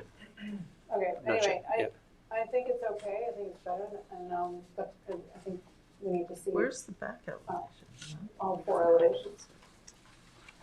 I think it's a little too symmetrical. I would like to see a little bit of idiosyncrasy especially for that neighborhood. And I'm not so sure about the double front door there. That would be my comments. Here would be my comments. I agree on the double front door. Normally, we would have a front door with side lights. I think it looks foreboding. I don't know that the column placement across the front porch is correct. My overall comment, because it still looks like they're all casement windows, my real comment is these, and please don't take this the way it's going to sound, but these look like purchased plans that are being plopped down here. It does not look to me like a house that's being designed specifically for this site. You've got these 2/2, but they're all casement windows in a traditional style that would normally be double hungs, which would be more normal for the village. If these chimneys are actually functioning, they are masonry, that would go better because right now in the shingle style, that's not really working. I'm not sure about the transoms over the windows, but I think if you start looking at double or triple hungs or more traditional window style that we find here in the village, especially the thin grills that you've got in the side lights, because they look like grills, they actually don't look like paned windows in the side lights, I think look value engineered. I think if you look at your east rendering, your window to wall ratio is too thin, and I think the garage looks like an extension. It does not look like it was part of an original design for a house in this neighborhood. It just sort of hangs off the left side of the house. And I find that disharmonious with the neighborhood, and I think usually when people come in, there's a little bit of more architectural detailing that gives the house gravitas and weight, which this doesn't. When I will look at your renderings. see if when I can. But we also will want to see renderings of all 4 elevations. What is the proposed front porch made out of? Bluestone. Again, I would encourage you to do what we asked last. When you're driving around, I think you've come much toward a house that would be more in keeping with Southampton, but you haven't hit it yet. And then, okay, so when I look at your south elevation, your amount of glass and your painting definitions across the back are inconsistent with the paintings around the rest of the house. And the way the garage is just sort of tacked on and actually faces the back of the house is sort of disharmonious and probably needs to be rethought. The balcony, with the stainless steel rail, we want to see what that looks like in a rendering to understand, and also what is the depth of that balcony? 5 feet. 5 feet deep, okay, and the width? Roughly 20 feet wide. Okay, I think where you've taken, see we've got this great band that goes around the south elevation, but your doors actually protrude upward into that band and disrupt that band going around the house. That's an unusual trim detail we wouldn't normally see. We'd also want to see cut lights, and you indicate no external light fixtures on the back of the house, but they will be required because you've got sliding doors and we need to know what they look like. I know that's a lot, but on this lot, in this part of the village, like any part of the village, but on this lot, the desire to create something harmonious is important. So that would be, those are my comments. Yeah, there's definitely too much glass in the back. And the rear of the house opens up to the pool area. Yeah, but the way the extension of the garage attaches to the house, it almost looks like it was a house that the garage was an extension, but right now you're at Tabula Rosa, you're a new house that's never been built, and the garage doesn't look integral to the overall design that you have here. I don't mind that. It's in the back. And at least it's not in the front. True, I like where it's located. I don't like the multiple roof lines that are working. Those pool windows are also southern exposure, which is what we try to achieve. There's too much glass. Yeah. That's a lot. And then you've got these enormous windows on the second floor. Which are too much. And the painting of those windows does not match the painting of the rest of the house. And when I look at the rendering of your west elevation, there are casements with grills still. Yes. But I really think you need to be thinking double hung here. But because they just don't look, they look value engineered, and I think that it makes the house, that's I think one of the reasons I think it's making the house look like purchase plans. Mr. Chairman, can we talk about that for a second? Sure. Because these owners have, I mean, their dream house started out based on what we brought you. That wasn't a catalog plan. That was based on months of working with them. So they lost their dream house based on what this board has recommended. They've said okay to everything. What they really do not want is a double hung window. We have right on Meadowmere Lane 143. These are all casement windows I can show you. We have I am very aware that on North Main, new house, North Main, all casement windows. I mean, it's just something I really think they're going to. Do understand that some of those were not approved casement windows, but okay, go ahead. But these are new homes, basically new homes. Yes, they are. And I had others too. I brought, I think, 3 in just to show you some casement windows on new homes. I did exactly what you asked us to do. We walked, we drove around, we took all kinds of photos, and we tried to, and Miss Claire, this house, if you really look at the new rendering, you'll see that part of that rendering is what the homes that we took pictures of, a roof over a triple window on the ground floor. That the triple window, instead of having shingles, it's a window wall made of these are things that we saw, and these are things that we tried to incorporate in these plans to satisfy you. Well, I do understand I have your list. Like we said in the beginning, you've come toward where you need to be, but you're not there yet. Okay, I took notes on your list. I think most of that we can accommodate. Okay. And we'll be happy to come back with that. Okay. Let's get comments from the public to round out the record. Are there comments from the public?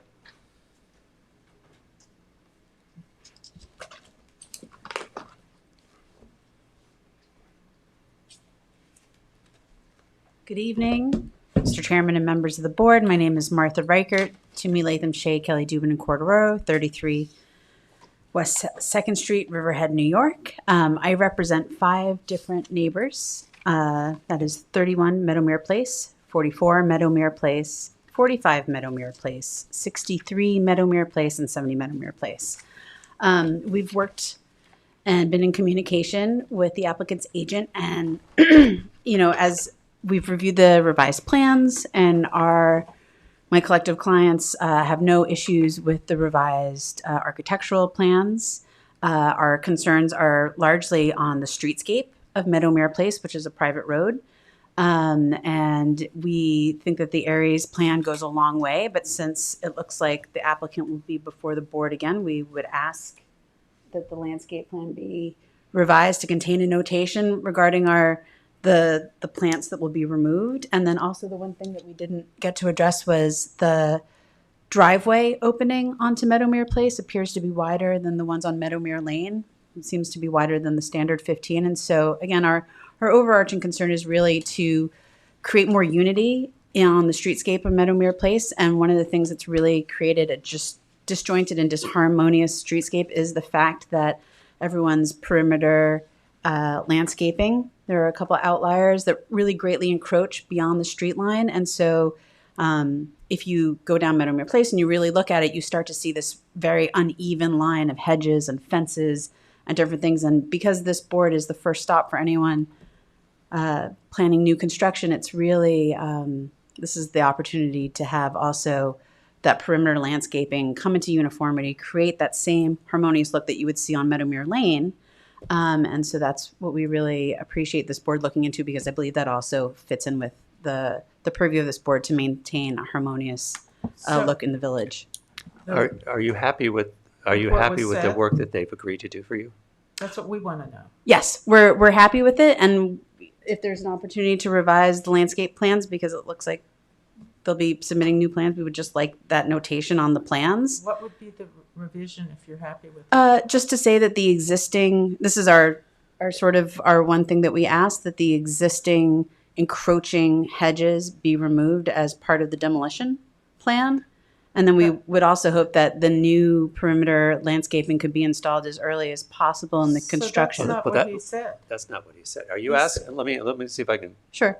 Are you asking that they throw the existing plants away, or are you asking them to take the existing plants, ball them, move them somewhere else, and then reinstall them further onto the property line? Well, my understanding from talking to the applicant's agent was that there would not be a reusing of the existing plants. They are sort of a mishmash of arborvitae, old evergreen hedges. Nothing's of one uniform height. So I think that what the Aries plan shows is a new hedge at the property line. But is that correct? I can answer that. Yes. Well, hang on. Let her finish her comments for them. So I don't want to get it back and forth Sure. debate. But So what we would ask is that the existing revegetation be removed from its encroaching location as part of the demolition plan, because that's an opportune moment. And that, if possible, that the new perimeter landscaping be installed at the earliest point possible, so that the neighbors aren't looking at a construction site for the next couple of years. I mean, that's well, that's yeah. I know you no, want that. I understand. I know you want that, but when this house is under construction, watering new vegetation Sure. is No, a I- consideration. So, okay, but that's let's Sure. let's No, take but watering but plants out of this our one. main Okay. our main concern is ensuring that the existing encroaching vegetation is removed as part of the demolition plan. And Because you were satisfied that they've done that and they've listened to you when the plans. That's what he said, though. No, but you're satisfied from the plans the way you've looked at it that they have heard your request. they've heard our request, but the plans don't say anything about the existing vegetation being removed, and so we would appreciate a plan revision that states that. Okay, great. Martha, is the road private? Yes. It is. It is, but it's a 50-foot right-of-way that was approved by the planning board in the 1950s. Okay. So does anyone need to give permission for them to remove these plants? No, there's one owner of record for the road, but there was litigation several years back in which Oh, I think I remember that. Yeah, there was litigation and a judgment stating that everyone owns the center line, sort of in common with everyone else. Okay, the only reason I ask is I just want them to know if they need like DPW approval before they go to do this or anything like that. I mean, no, I wouldn't think they would need DPW approval. They are creating a new, I don't think there is an existing opening on Meadowmere Place, but it's a private road. Yeah, just Oh, there if is. they're, So never mind. they're removing plants that are not presently on their property and they're doing work outside of their property line. I just want them to have the facts. Sure. But it's a private road. Okay, good to know. Okay. So could we, Anything else? No, that's it. okay, thank you. Thank you. I can But we clarify just- a couple things. Yes, but, Yeah. but please direct your comments to the board. So with regard to the existing vegetation that is different, whether it's a privet or a green giant or a Leyland cypress, whatever, our intent is there are some plants that were planted there recently, as recent as the last year. We would like to move those and use those along the adjoining property owners because they're beautiful plants. They're 6 to 8 foot green giants. So we would transplant those. But with regard to making everything consistent along the roadway, and that's pretty much what the neighbors want, it'll be all new, it'll be all hedge, it'll be 6 to 8 feet, it'll be something in line, properly done.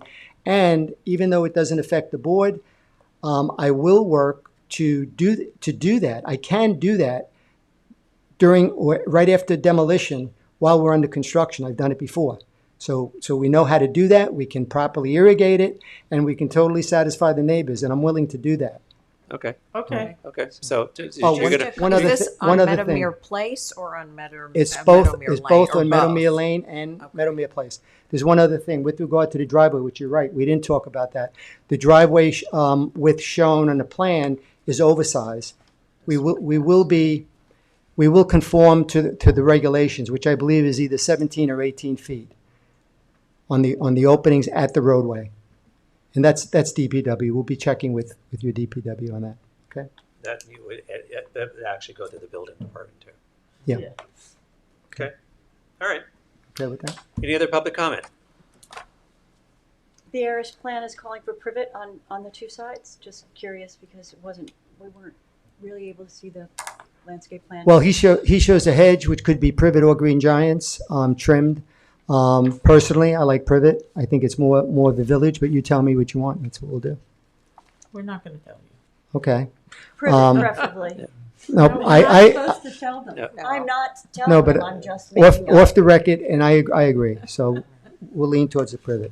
Okay. You're on the record. Okay.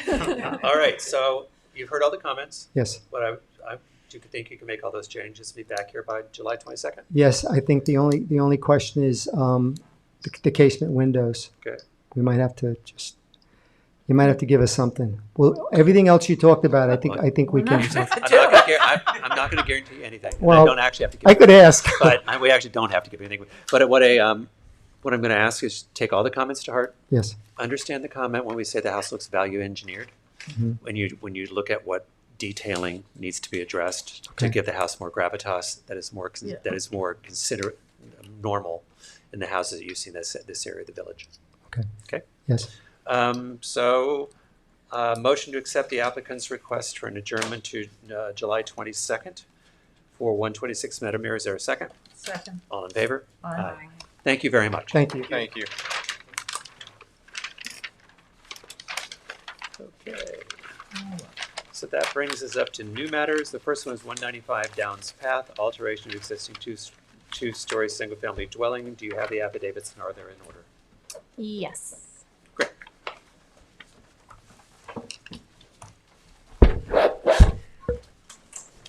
Is the person here? Oh, yeah.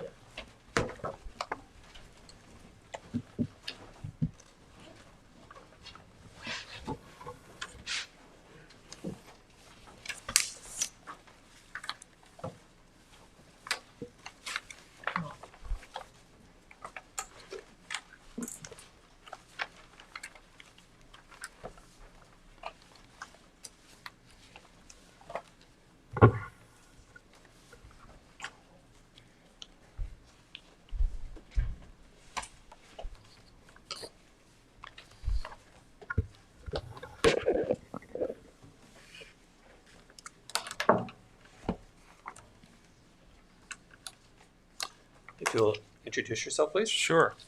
I'm Michael Kirschman. I'm the architect of record and the applicant for 195 Downs Path. I'm representing Cabanita Properties, the owner of this property, and I respect and thank you for this time this evening to consider this application. Okay. Okay.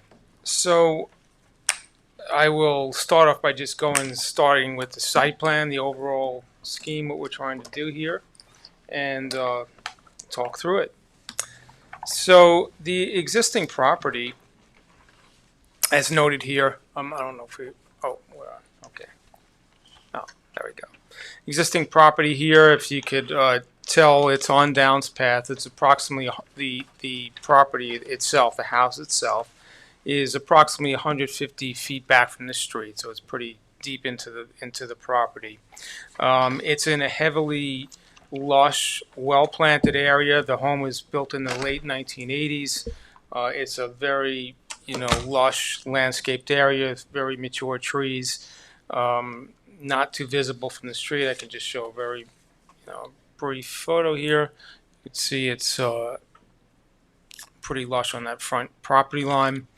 The home is not really visible for the street, and even some of the other photos I have, it's tough to get a good angle of the house because there's so many trees in the way. In any case, and also the home itself is set about 210 feet from the rear property line. Existing pool house. The changes that we are looking to make, just in plan view that I'll show you now, is to the rear of the home. Primarily to the rear of the home. We are looking to add approximately 1,600 square feet on the base level. We're doing some demolition and dormers and half stories above. I'll show you that in the plans, but this is just an overall view of the site plan. And so in the rear of the home, it's visible here. There's a kitchen addition back here. There's a dining room addition that we're proposing, a sunroom, and an extension to the master bedroom. Most of the other site, we don't plan to, the existing pool house remains, the pool remains. We may do some minor landscaping back in this area, but more ground cover, nothing above grade. But all this is primarily existing. Okay. All right. Any general questions on that? I can move on to the. You can move on. Yeah. Okay. So let me just go through the house. As I mentioned, the existing home is it was a builder's home built in the late 1980s as a spec home, actually, in the neighborhood. It's a center hall colonial built in the day. Typical. We've seen these before. Personally, probably worked on these back in the day. I'm getting too many years in this field, but center hall, center mass, and two flanking additions, 1 story, story and a half. On the rear elevation, we'll see that there's a couple of dormers that poke through on the top. So this is primarily, the existing home. Okay. You can see the landscaping in view and a good elevations of the front. The home itself is their casement windows, Anderson casement windows. They relatively stayed up in pretty good shape after 40 years. Wish I could say for myself. The siding is a cedar siding that's been stained. It's kind of past its life. It needs to be changed. It's stained in many places. The roofing is an asphalt architectural shingle. That also needs to be replaced. All right, and so the proposal is essentially to add these side dormers on the north and south elevations, is to keep the main part of the house existing. We're looking to change the windows, change the siding, and change the roofing predominantly. Generally, the windows are in the same location. They're a little bit wider and a little bit deeper, but not maybe 10% because we're trying to preserve at least the look of the existing home, at least for that aesthetic. On the flanking sides, again, those are also existing relatively in the same places. And then we've added these top dormers that accommodate the bedrooms above. These roof lines do get extended up, and those are to accommodate that additional space above. But you could see the difference in the two plans here. And so the proposal for materials here is to use a continuous base that we have of brick, it's actually a white brick. I have some samples here today.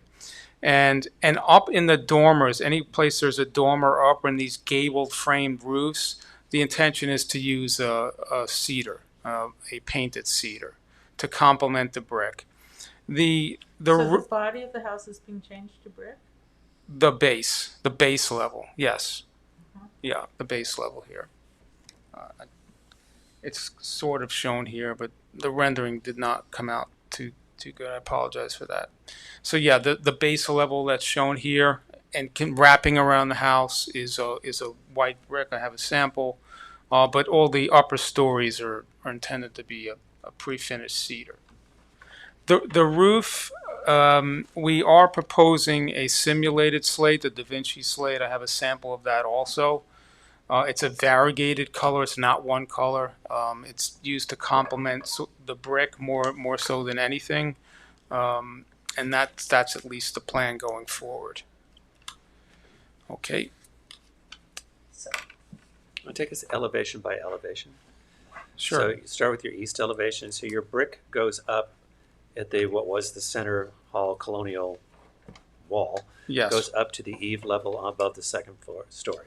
Yes. So the full front of the house is brick. Correct. And then that carries at the first floor level around and underneath where you have the coins on the side. Correct. Under the roof line. Okay. Yes. I can show you on the north and south elevations too. I basically, we've maintained this eave height here to bring the brick up to, and then everything above this eave height is cedar. So okay. More or less everything visible, and if you're in neighboring properties here, everything that you probably could see, I'm going to say that because there's always angles that you could see, is going to be cedar.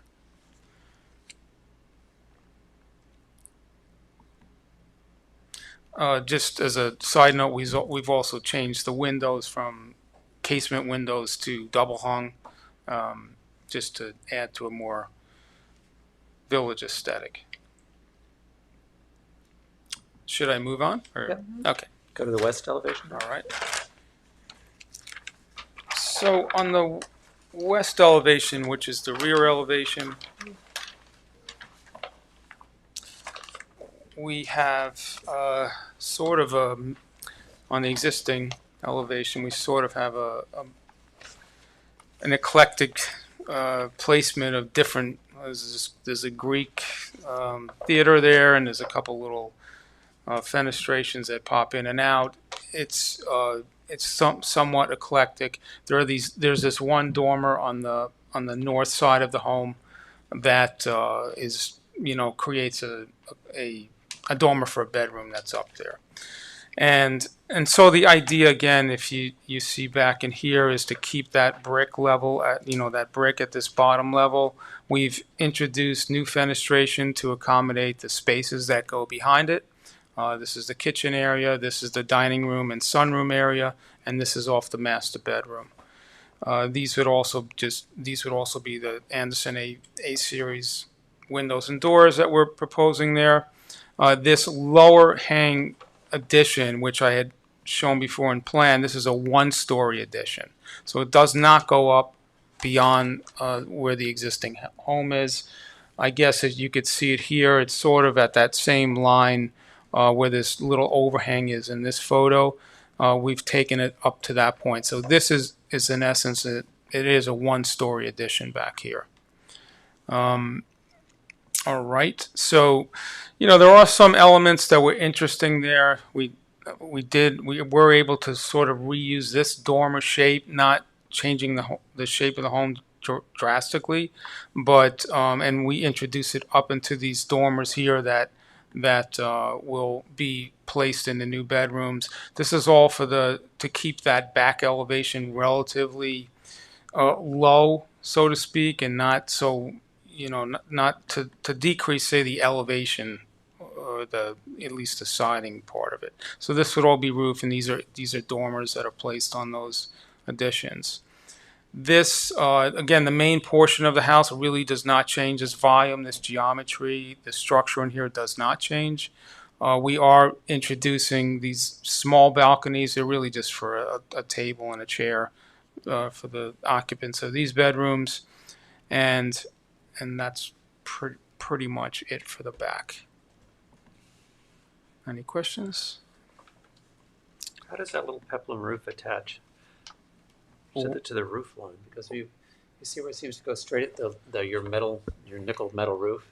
Right. How is it attaching to the roof line to the new additions? Yeah. So what it looks wonky in the drawing. Right.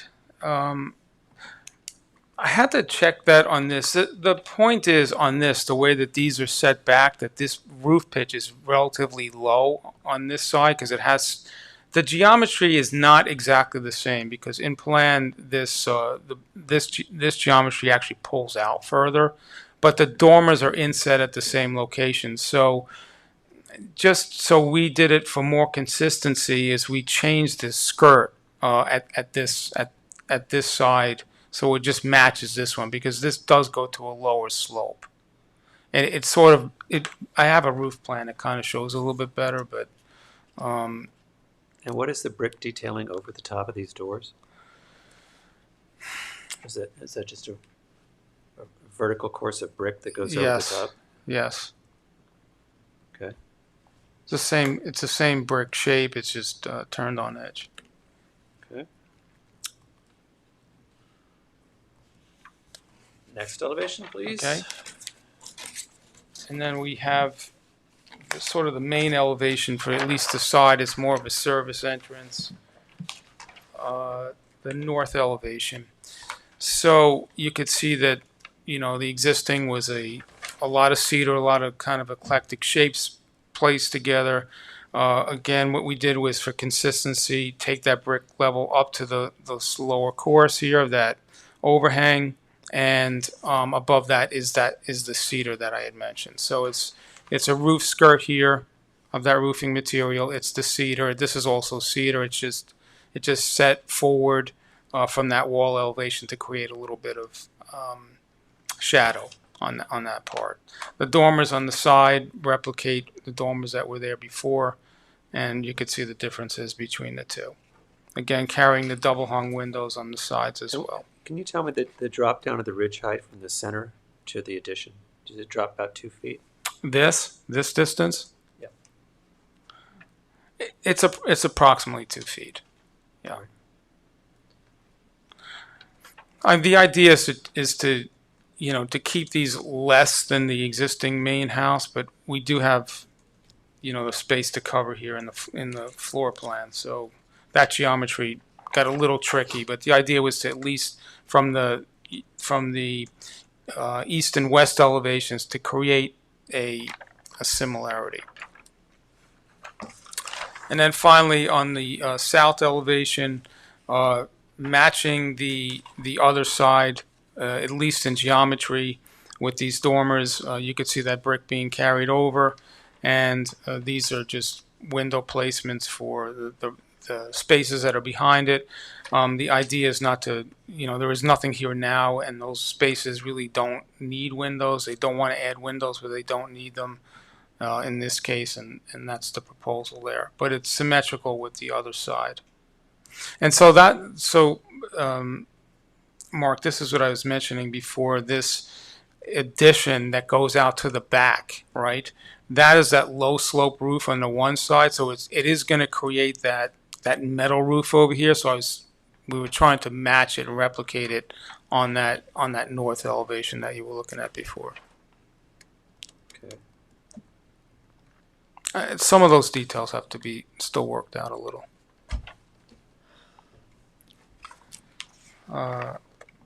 And then the rest of the plans, pretty much. So Oh, I'm sorry. I do have a. Okay.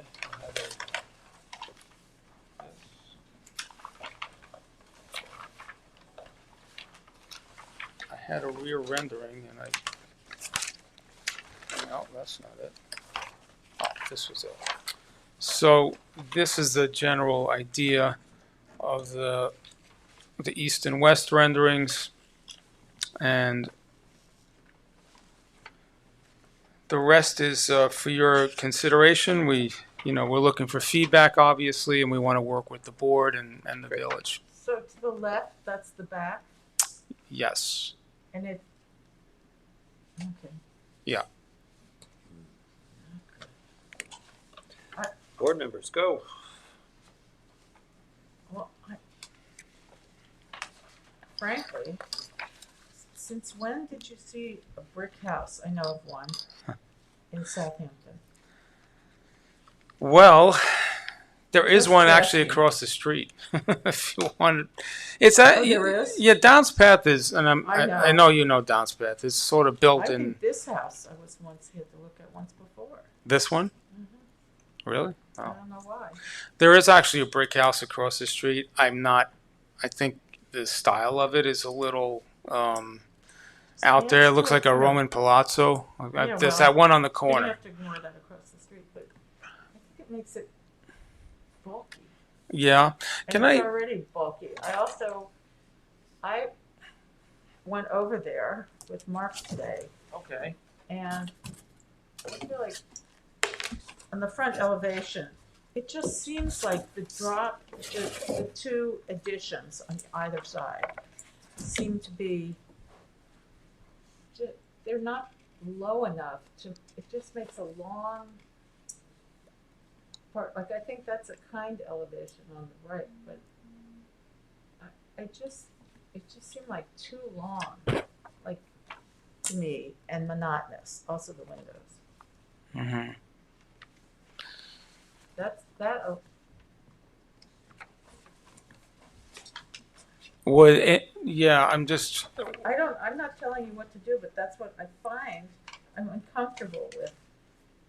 And I'm also uncomfortable with the back where this thing the flat basically is a jut out of the building with the sort of, I don't think the setback of the second story additions is graceful in any way or accommodating to the design of the main part.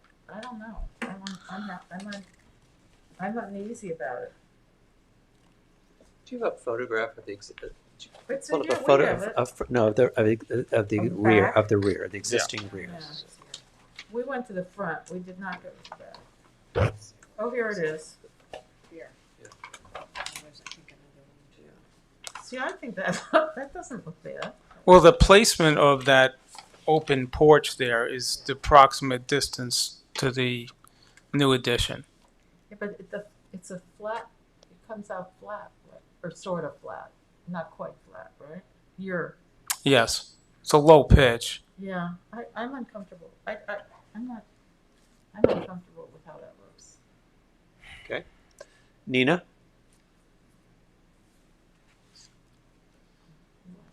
I agree, it's blocky and the rhythm somehow seems more repetitive than rhythmic. I'm not opposed to the brick necessarily. It's more of a Rhode Island look maybe, but the extension is a little bit massive in proportion. Okay. Kathy? I quite like the front elevation. I think it looks very nice. Again, I question the brick a little, but we leave that back, and I agree with Susan and Nina on the back. But I like the front. I think that's an improvement for sure. I think it's pretty. Thank I you. like a white house. I know I'm in the minority, but I think it really looks good. Thank you. I don't think anybody's mentioned how much glass is in the back, but that Oh. seems to be. We were gonna let you do that. Oh, okay. We saw it. That seems to be in excess, the amount of glass in the back. And then, is that a casement around the doors? Is that in the back there? This? Yes. Well, it's a way to break the transition from the windows to the brick. It's a molding. It's just a molding A trim. molding, so Yeah. that would be a, I don't okay. think we have. Yeah. And, It's just those are sliding glass? The old rear? They are French doors. They are, oh, they I are don't French think we doors? have Yes. that, or I don't have that. Can we Okay, so. throw the rear rendering up here for a second? This one? Yeah. I'm sorry, by Jane. Yeah. Let's. I want Get to a see closer that. look. Yeah.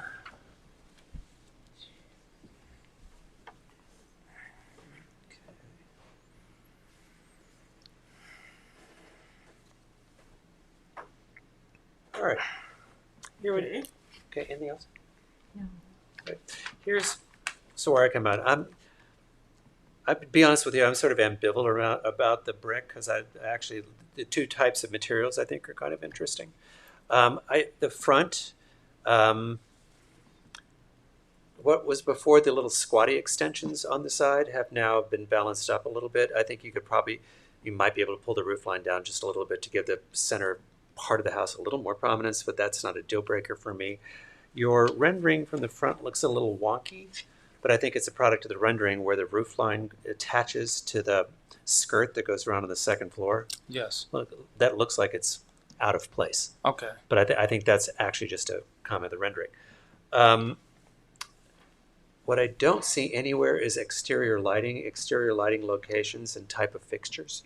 So I'm assuming there's fixtures around this house? The only place that we would introduce lighting is there's actually existing lighting in that front portico.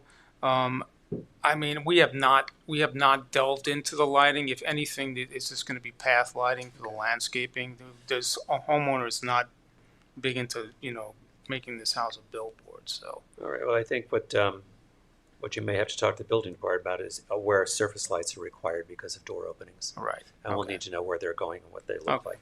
The thing, so I think overall, the front of the house I think is fairly successful, especially in the condition the house is in now. It will be a major improvement. I was like, did anybody ever wash this up? Right. I think this is a major improvement. What is not as successful for me is the way you just shove the back of the house out and put the metal roof on there with these two extended little above balconies. It does look harmonious, frankly, with the rest of the house. And then in the rendering, I guess this is the brick courses that you've got along these windows in the back. Also, the idea was to paint it white. Yeah. Because the brick is the same color all yes, around. But in your rendering, yeah. Yeah. Okay. I mean, your rendering is accurate. it's not accurate, Okay. but the idea is to keep. I even introduced some small coining on the front, Yeah. which is not highlighted. It's really the No, I same see. color brick, Yeah. just to add some shadow to these longer elevations. I think what you're hearing is that there's some concern with the current resolution in the rear being successful, because I think it's just been shoved out and there's a really long, low metal roof line that sounds like, I feel like there's probably a way you could take a different swing at that for something more harmonious with the front of the house and make the house more of a consistent whole. Okay. Okay, I think there's another solution here that, frankly, this in the back it looks too much like a hotel. It looks like there's two. It looks like there's two suites upstairs where you get the balcony and the regular rooms are downstairs. Yes, at a higher price. It doesn't actually look residential. Okay. And then we would want to know if there are service lights, where they're going, and a cut sheet of what they look like. I would like to see a sample of the roofing. I actually have it. I still have an issue with, on the two additions on the side and the front, it just seems monotonous. Couldn't he come up with a way to make that look less? I think it's so regular. I think if there was anything that broke the exacting rhythm across the front of the house, Susan's saying she feels it would look less. Nicer. The massing would look the two, less structured. So you have Yeah. the windows I guess they're not completely, there are a lot of windows that look a lot alike. And then when you had the opportunity, I felt, to make something different, so it's not coursing across on the additions, is there any way to, I don't want to tell you what to do, but I just find it monotonous. It's less monotonous in that color rendering from the side, but I do think. To me, it looks more successful in the rendering than it does in the drawing. Yeah, for sure. But is there any kind of? There is a lot. What's not? Maybe I have to get back to this rendering again. But what is not really highlighted in that rendering is there are different levels of these walls and skirts. That's why they were introduced. It does add shadow and depth. They're functional as well, rather than to just raise these, and not have these additions. Like there's other ways to skin that. Since you have the opportunity, since those are additions, I was just wondering if it could be, even if one side wasn't exactly the same as the other. These two? I mean, just move the windows around a little, maybe. I don't know. I just feel like the whole thing, there's 1, 2, 3, 4, 5, 6, 7 windows exactly the same out of 8 across the front of the lower part. I could add 9, 10. I mean, there's a lot Right. alike. Those are existing, by the way. Existing, but I'm saying what you're adding. These three. Yeah. These those three? This and this is all really. Oh. The rest are existing. Ground floor is existing. So maybe. We can ask the original builder. Maybe he can rebuild the home. No. Never mind. I thought maybe you had an opportunity to. I went over there too, and it was so they needed some edge clip. Boy, it's so overgrown. Yeah, it's like Sherwood Forest over. Are there any comments from the public? Where's that public? Okay, so I think you've heard the comments. I think for the most part, the front you've got. The front's the front. The front's been pretty good. I think if you just.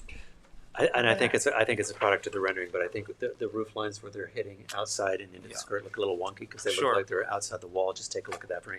But I think we kind of want to take a different swing at the back of this to make it look more residential, a little less commercial. Okay. Okay. Thank you. Do you think you can be ready by the 22nd? No. Okay. A month. What's the next meeting after the 22nd? August 8th. 8th. I'm baking that up, but I thought I saw it.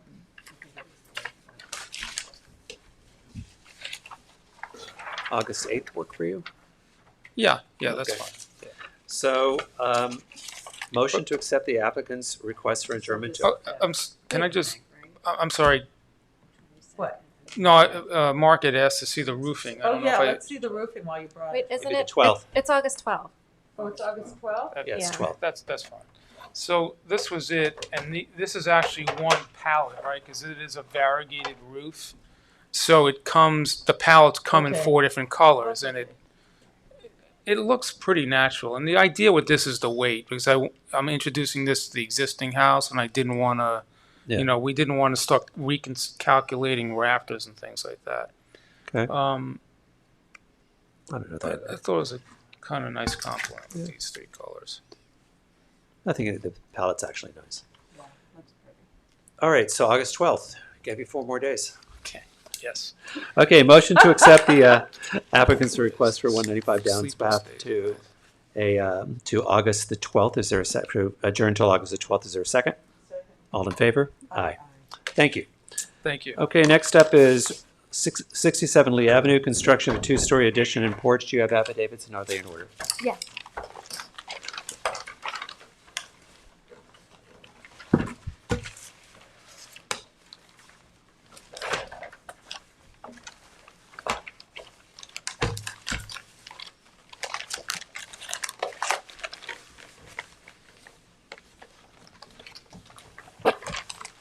Thank you, and thank you for wagging all the materials, and we do appreciate it. It makes it easier to see them.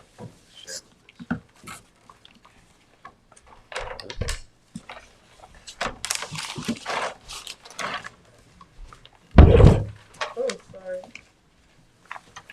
Good evening, board members. CMX, Sammy Architects. You're going to have to hold that a little closer there, my friend. The mic a little closer for me. Yes. Okay. Good evening, CMX, I'm the architect representing Readerson LLC, Alex Legal, Alex and Isabel Legal, owners of the property. Tonight, I'm going to present to you a proposal for addition to this existing house on Lee Avenue. Before I do so, I'm going to talk a little bit about the history of the house. The house itself, original portion of the house, I'll focus on the survey, was built in mid-80s, deep into the site, basically 2/3 into the site. And around 2005, addition and complete redevelopment of this property was taking place. Present owners purchased in 2014. They've been living there for quite a while since, and their children have grown up, married one, and basically they're expanding some of the house by about 1,100 square feet. The expansion is on the south side of the house, on the wing that is existing.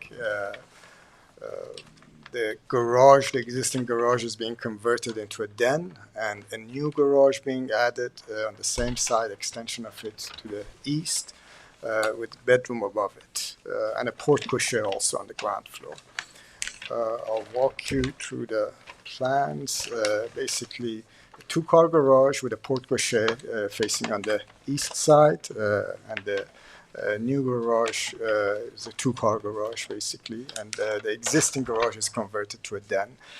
The architecture of the house pretty much follows what the architecture of the existing house is as far as its details and material and finishes.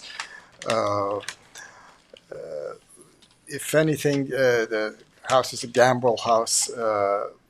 With the new addition, we're lowering the ridge line, and the proportions of the gambrel are becoming a little bit more pleasant and closer to the ground, which is basically more in line with a classic gambrel house.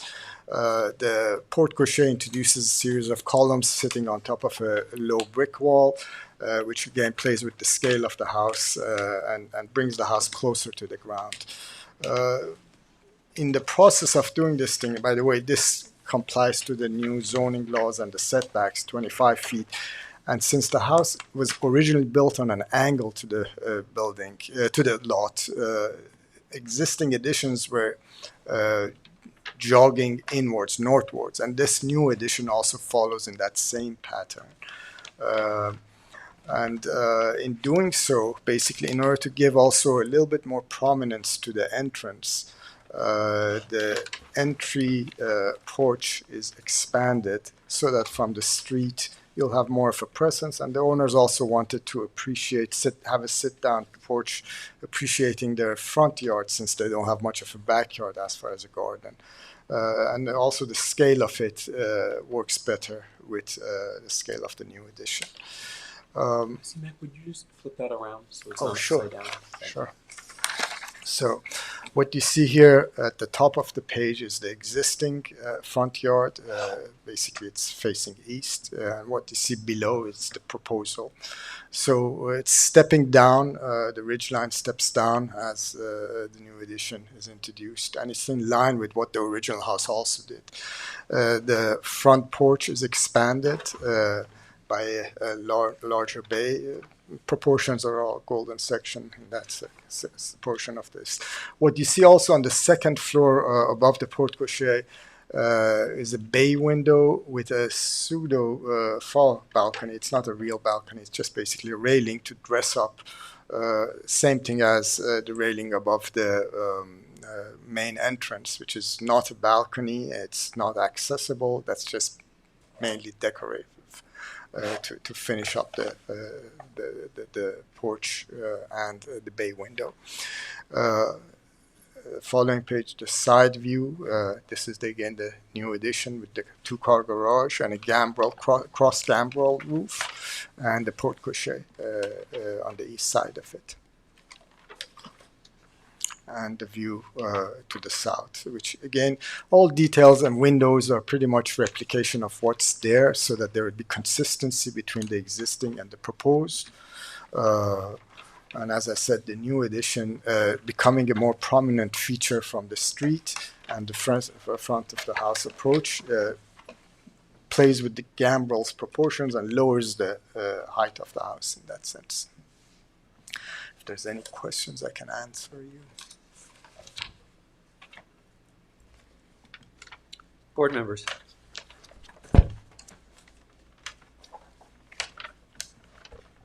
Well, there's on A2.1.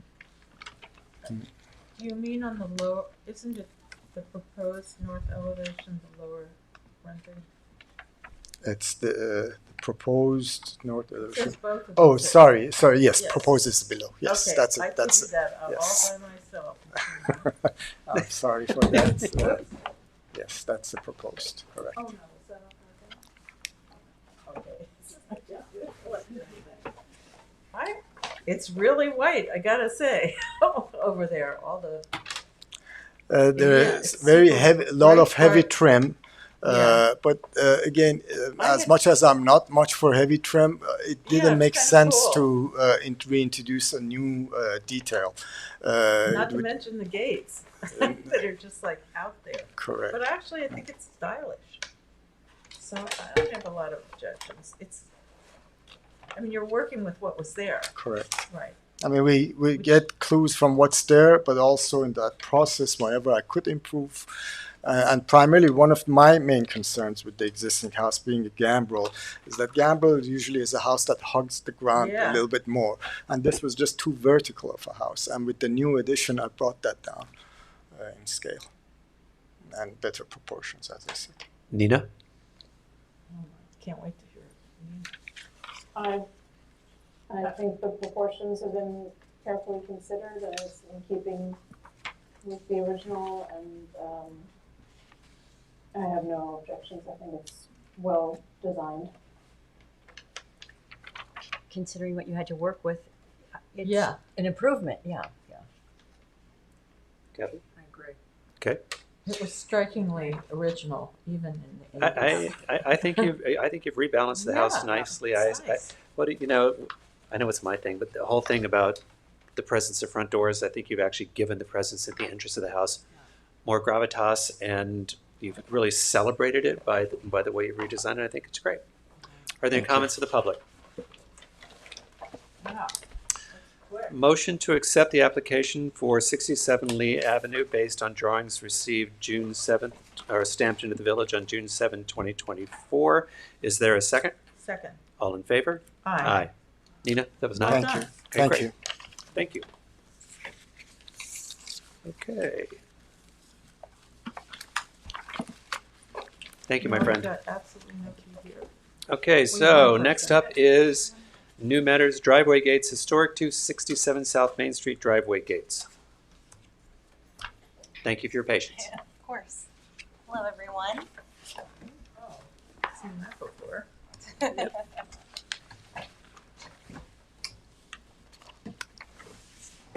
My name is Sarah DeGray. I'm with the Guardia Design Group. I'm here on behalf of Renee Harbers, 267 South Main Street. I'm here today for a driveway gate approval as well as a fence approval for the front property line. So, I'm sorry, is it for what approval? Driveway gate approval and for a 4-foot high fence at the front property line. Okay. So as the property is currently set up, we have 2 existing driveway curb cuts, one at the north side of the front property and one at the south side of the front property. There is an existing driveway gate on the south side of the property and kind of an open driveway curb cut at the north side. What we're proposing here today is to match the existing driveway gate and copy it over to the north side of the property where the existing curb cut is currently. In between the 2 driveway curb cuts, there's an existing privet hedge, pretty dense foliage all the way to the ground that we would be maintaining. On the opposite side of the hedge towards the street, we would be just proposing a black stockade solid fence, 4 foot high, just to help mitigate some of the sound coming from South Main Street, and also to just secure the property from driveway gate to driveway gate. A solid gate, Solid piece black. of wood? Solid Black. stockade fence. Stockade fence? Yes. Mm. But it Okay. would be on the opposite side of the privet hedge, so it wouldn't be visible from South Main Street. And on the Inside. Inside property, And the yeah. privet is 4 foot already. The privet is well over 4 foot. The privet's like 12 foot high currently. So this is, in my little language here, here's my street, here's my privet, here's my gate, here's my fence, so it's Yep. inside the privet line facing only the house. Only facing the house, as correct. as a sound barrier from the street. Yes. Okay. Yep. Would not be visible from anywhere on South Main Street. It would just be visible from the house. And on the opposite side, we would just screen it with some like plantings like bayberry and grasses to just help soften it from the house side as well. I can flip this over here. So this is South Main Street on this edge. This would be the existing driveway gate, proposed driveway gate. This orange line would be that fence line, and then this would be our planting buffer on the house side. I don't know what to think about that. Well, we have other places where people, Where they've done that? yeah, but by village code, you can put a Before fence foot across high, across the solid. front, but it's I visible to the house. understand It's the visible. noise It's part. visible to the house, not to the street, because Yeah. it's behind the privet line. Therefore, All right. I don't have a problem with that. I just There's never nothing. dealt There's with nothing code preventing it, right? I believe the building inspector would have reviewed the file, but I'll take a look. Okay. You do? All right. It should have. All right. Okay. Board members, I'm not big well, on- Does you're- the you're- fence know hit about- hit the ground, or is it slightly elevated, like for It little, would probably little, be a little for bit a of an little air bit gap. for a rabbit to go under or whatever? Yeah, there would be a little Be bit of an run air over on gap. South Main. Are you kidding? Keep them Well, they in also there. need water to go under it, probably. Can you talk to me about these mystery urns? The L 8.1, you've got these great big Oh, white weren't they already urn there? situation. Is that Oh, actually a? These are actually light fixtures. They're going to be matching the existing light fixtures Okay. that are on the opposite gate. Okay. So just And glass those are with dark. a And those are. They've been there a while, so they are dark sky compliant. yes. Okay. Yep. Okay. Board members. I like the gate because it's something different. It's not your Not typical really. white. It's not your typical white. But there are a lot, that style is on South Main. This is the existing gate on Yeah. South Yeah. No, Main. there's- yeah. There's A few houses Right, that I have the walk same that way, style. yeah. I don't have any objections to any of this. Yeah. It's I- their own right. Yeah. Yeah. Nina. No objections. Yeah, I have no objections. Okay, motion to accept the application. it's Is there historic. public comment? Oh, Okay, motion to accept the application it's for. so it's a Historic. written decision. Oh, I'm sorry. Motion to move to written decision. The application for gates for 276 Mount to approve gate for 276 South Main Street for driveway gates 267 South from Main Street. drawings Got dated 5/31/2024 Probably. and stamped into the village on June 10th, 2024. Is there a second? Second. All in favor? Aye. Thank you, everyone. Thank you. Thank you. I did so good at remembering affidavits too. So we already did Squabble Lane? Oh, except they have to Did redo Squabble. it, but you're Yep. getting Yes. it. Okay, now. And then We did 11 Squabble Lane, 156 Meadowmere, driveway gates. I've got a file. Is there anyone? Someone's Oh, yep. You know what though? We did approve One Neck. I just haven't. We I'm approved. confused. I have that file to prepare a decision on. Which one? It's listed as non-historic here. But I have that file. But it may just be on the wrong place on the agenda. Yeah. Yeah, I think that's historic. First Nick? Yeah, 446 First Neck. I'll have that decision next time. We approved it, right? Yeah. Okay. Great. 156, go. Hi, I'm the agent for the owner, Brian Kiefner, 2410 North Ocean Ave in Farmingville. I was before you about 2 weeks ago The only thing you had requested was a sketch showing that we met the 40% visibility. I submitted that the day after. Okay. Do you have a copy that you can put up? I do.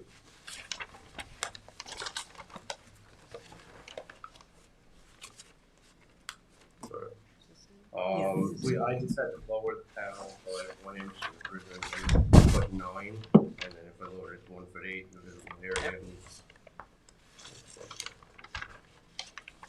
So repeat that one time. You lowered the panel by how far? Well, 1 inch. It was at 1'9", which was just shy of 40%. It looks like you haven't set up any smart home accessories. There you go. You can connect accessories like lights, locks, I and can. thermostats in the home app. Who turned her on? Okay, go ahead.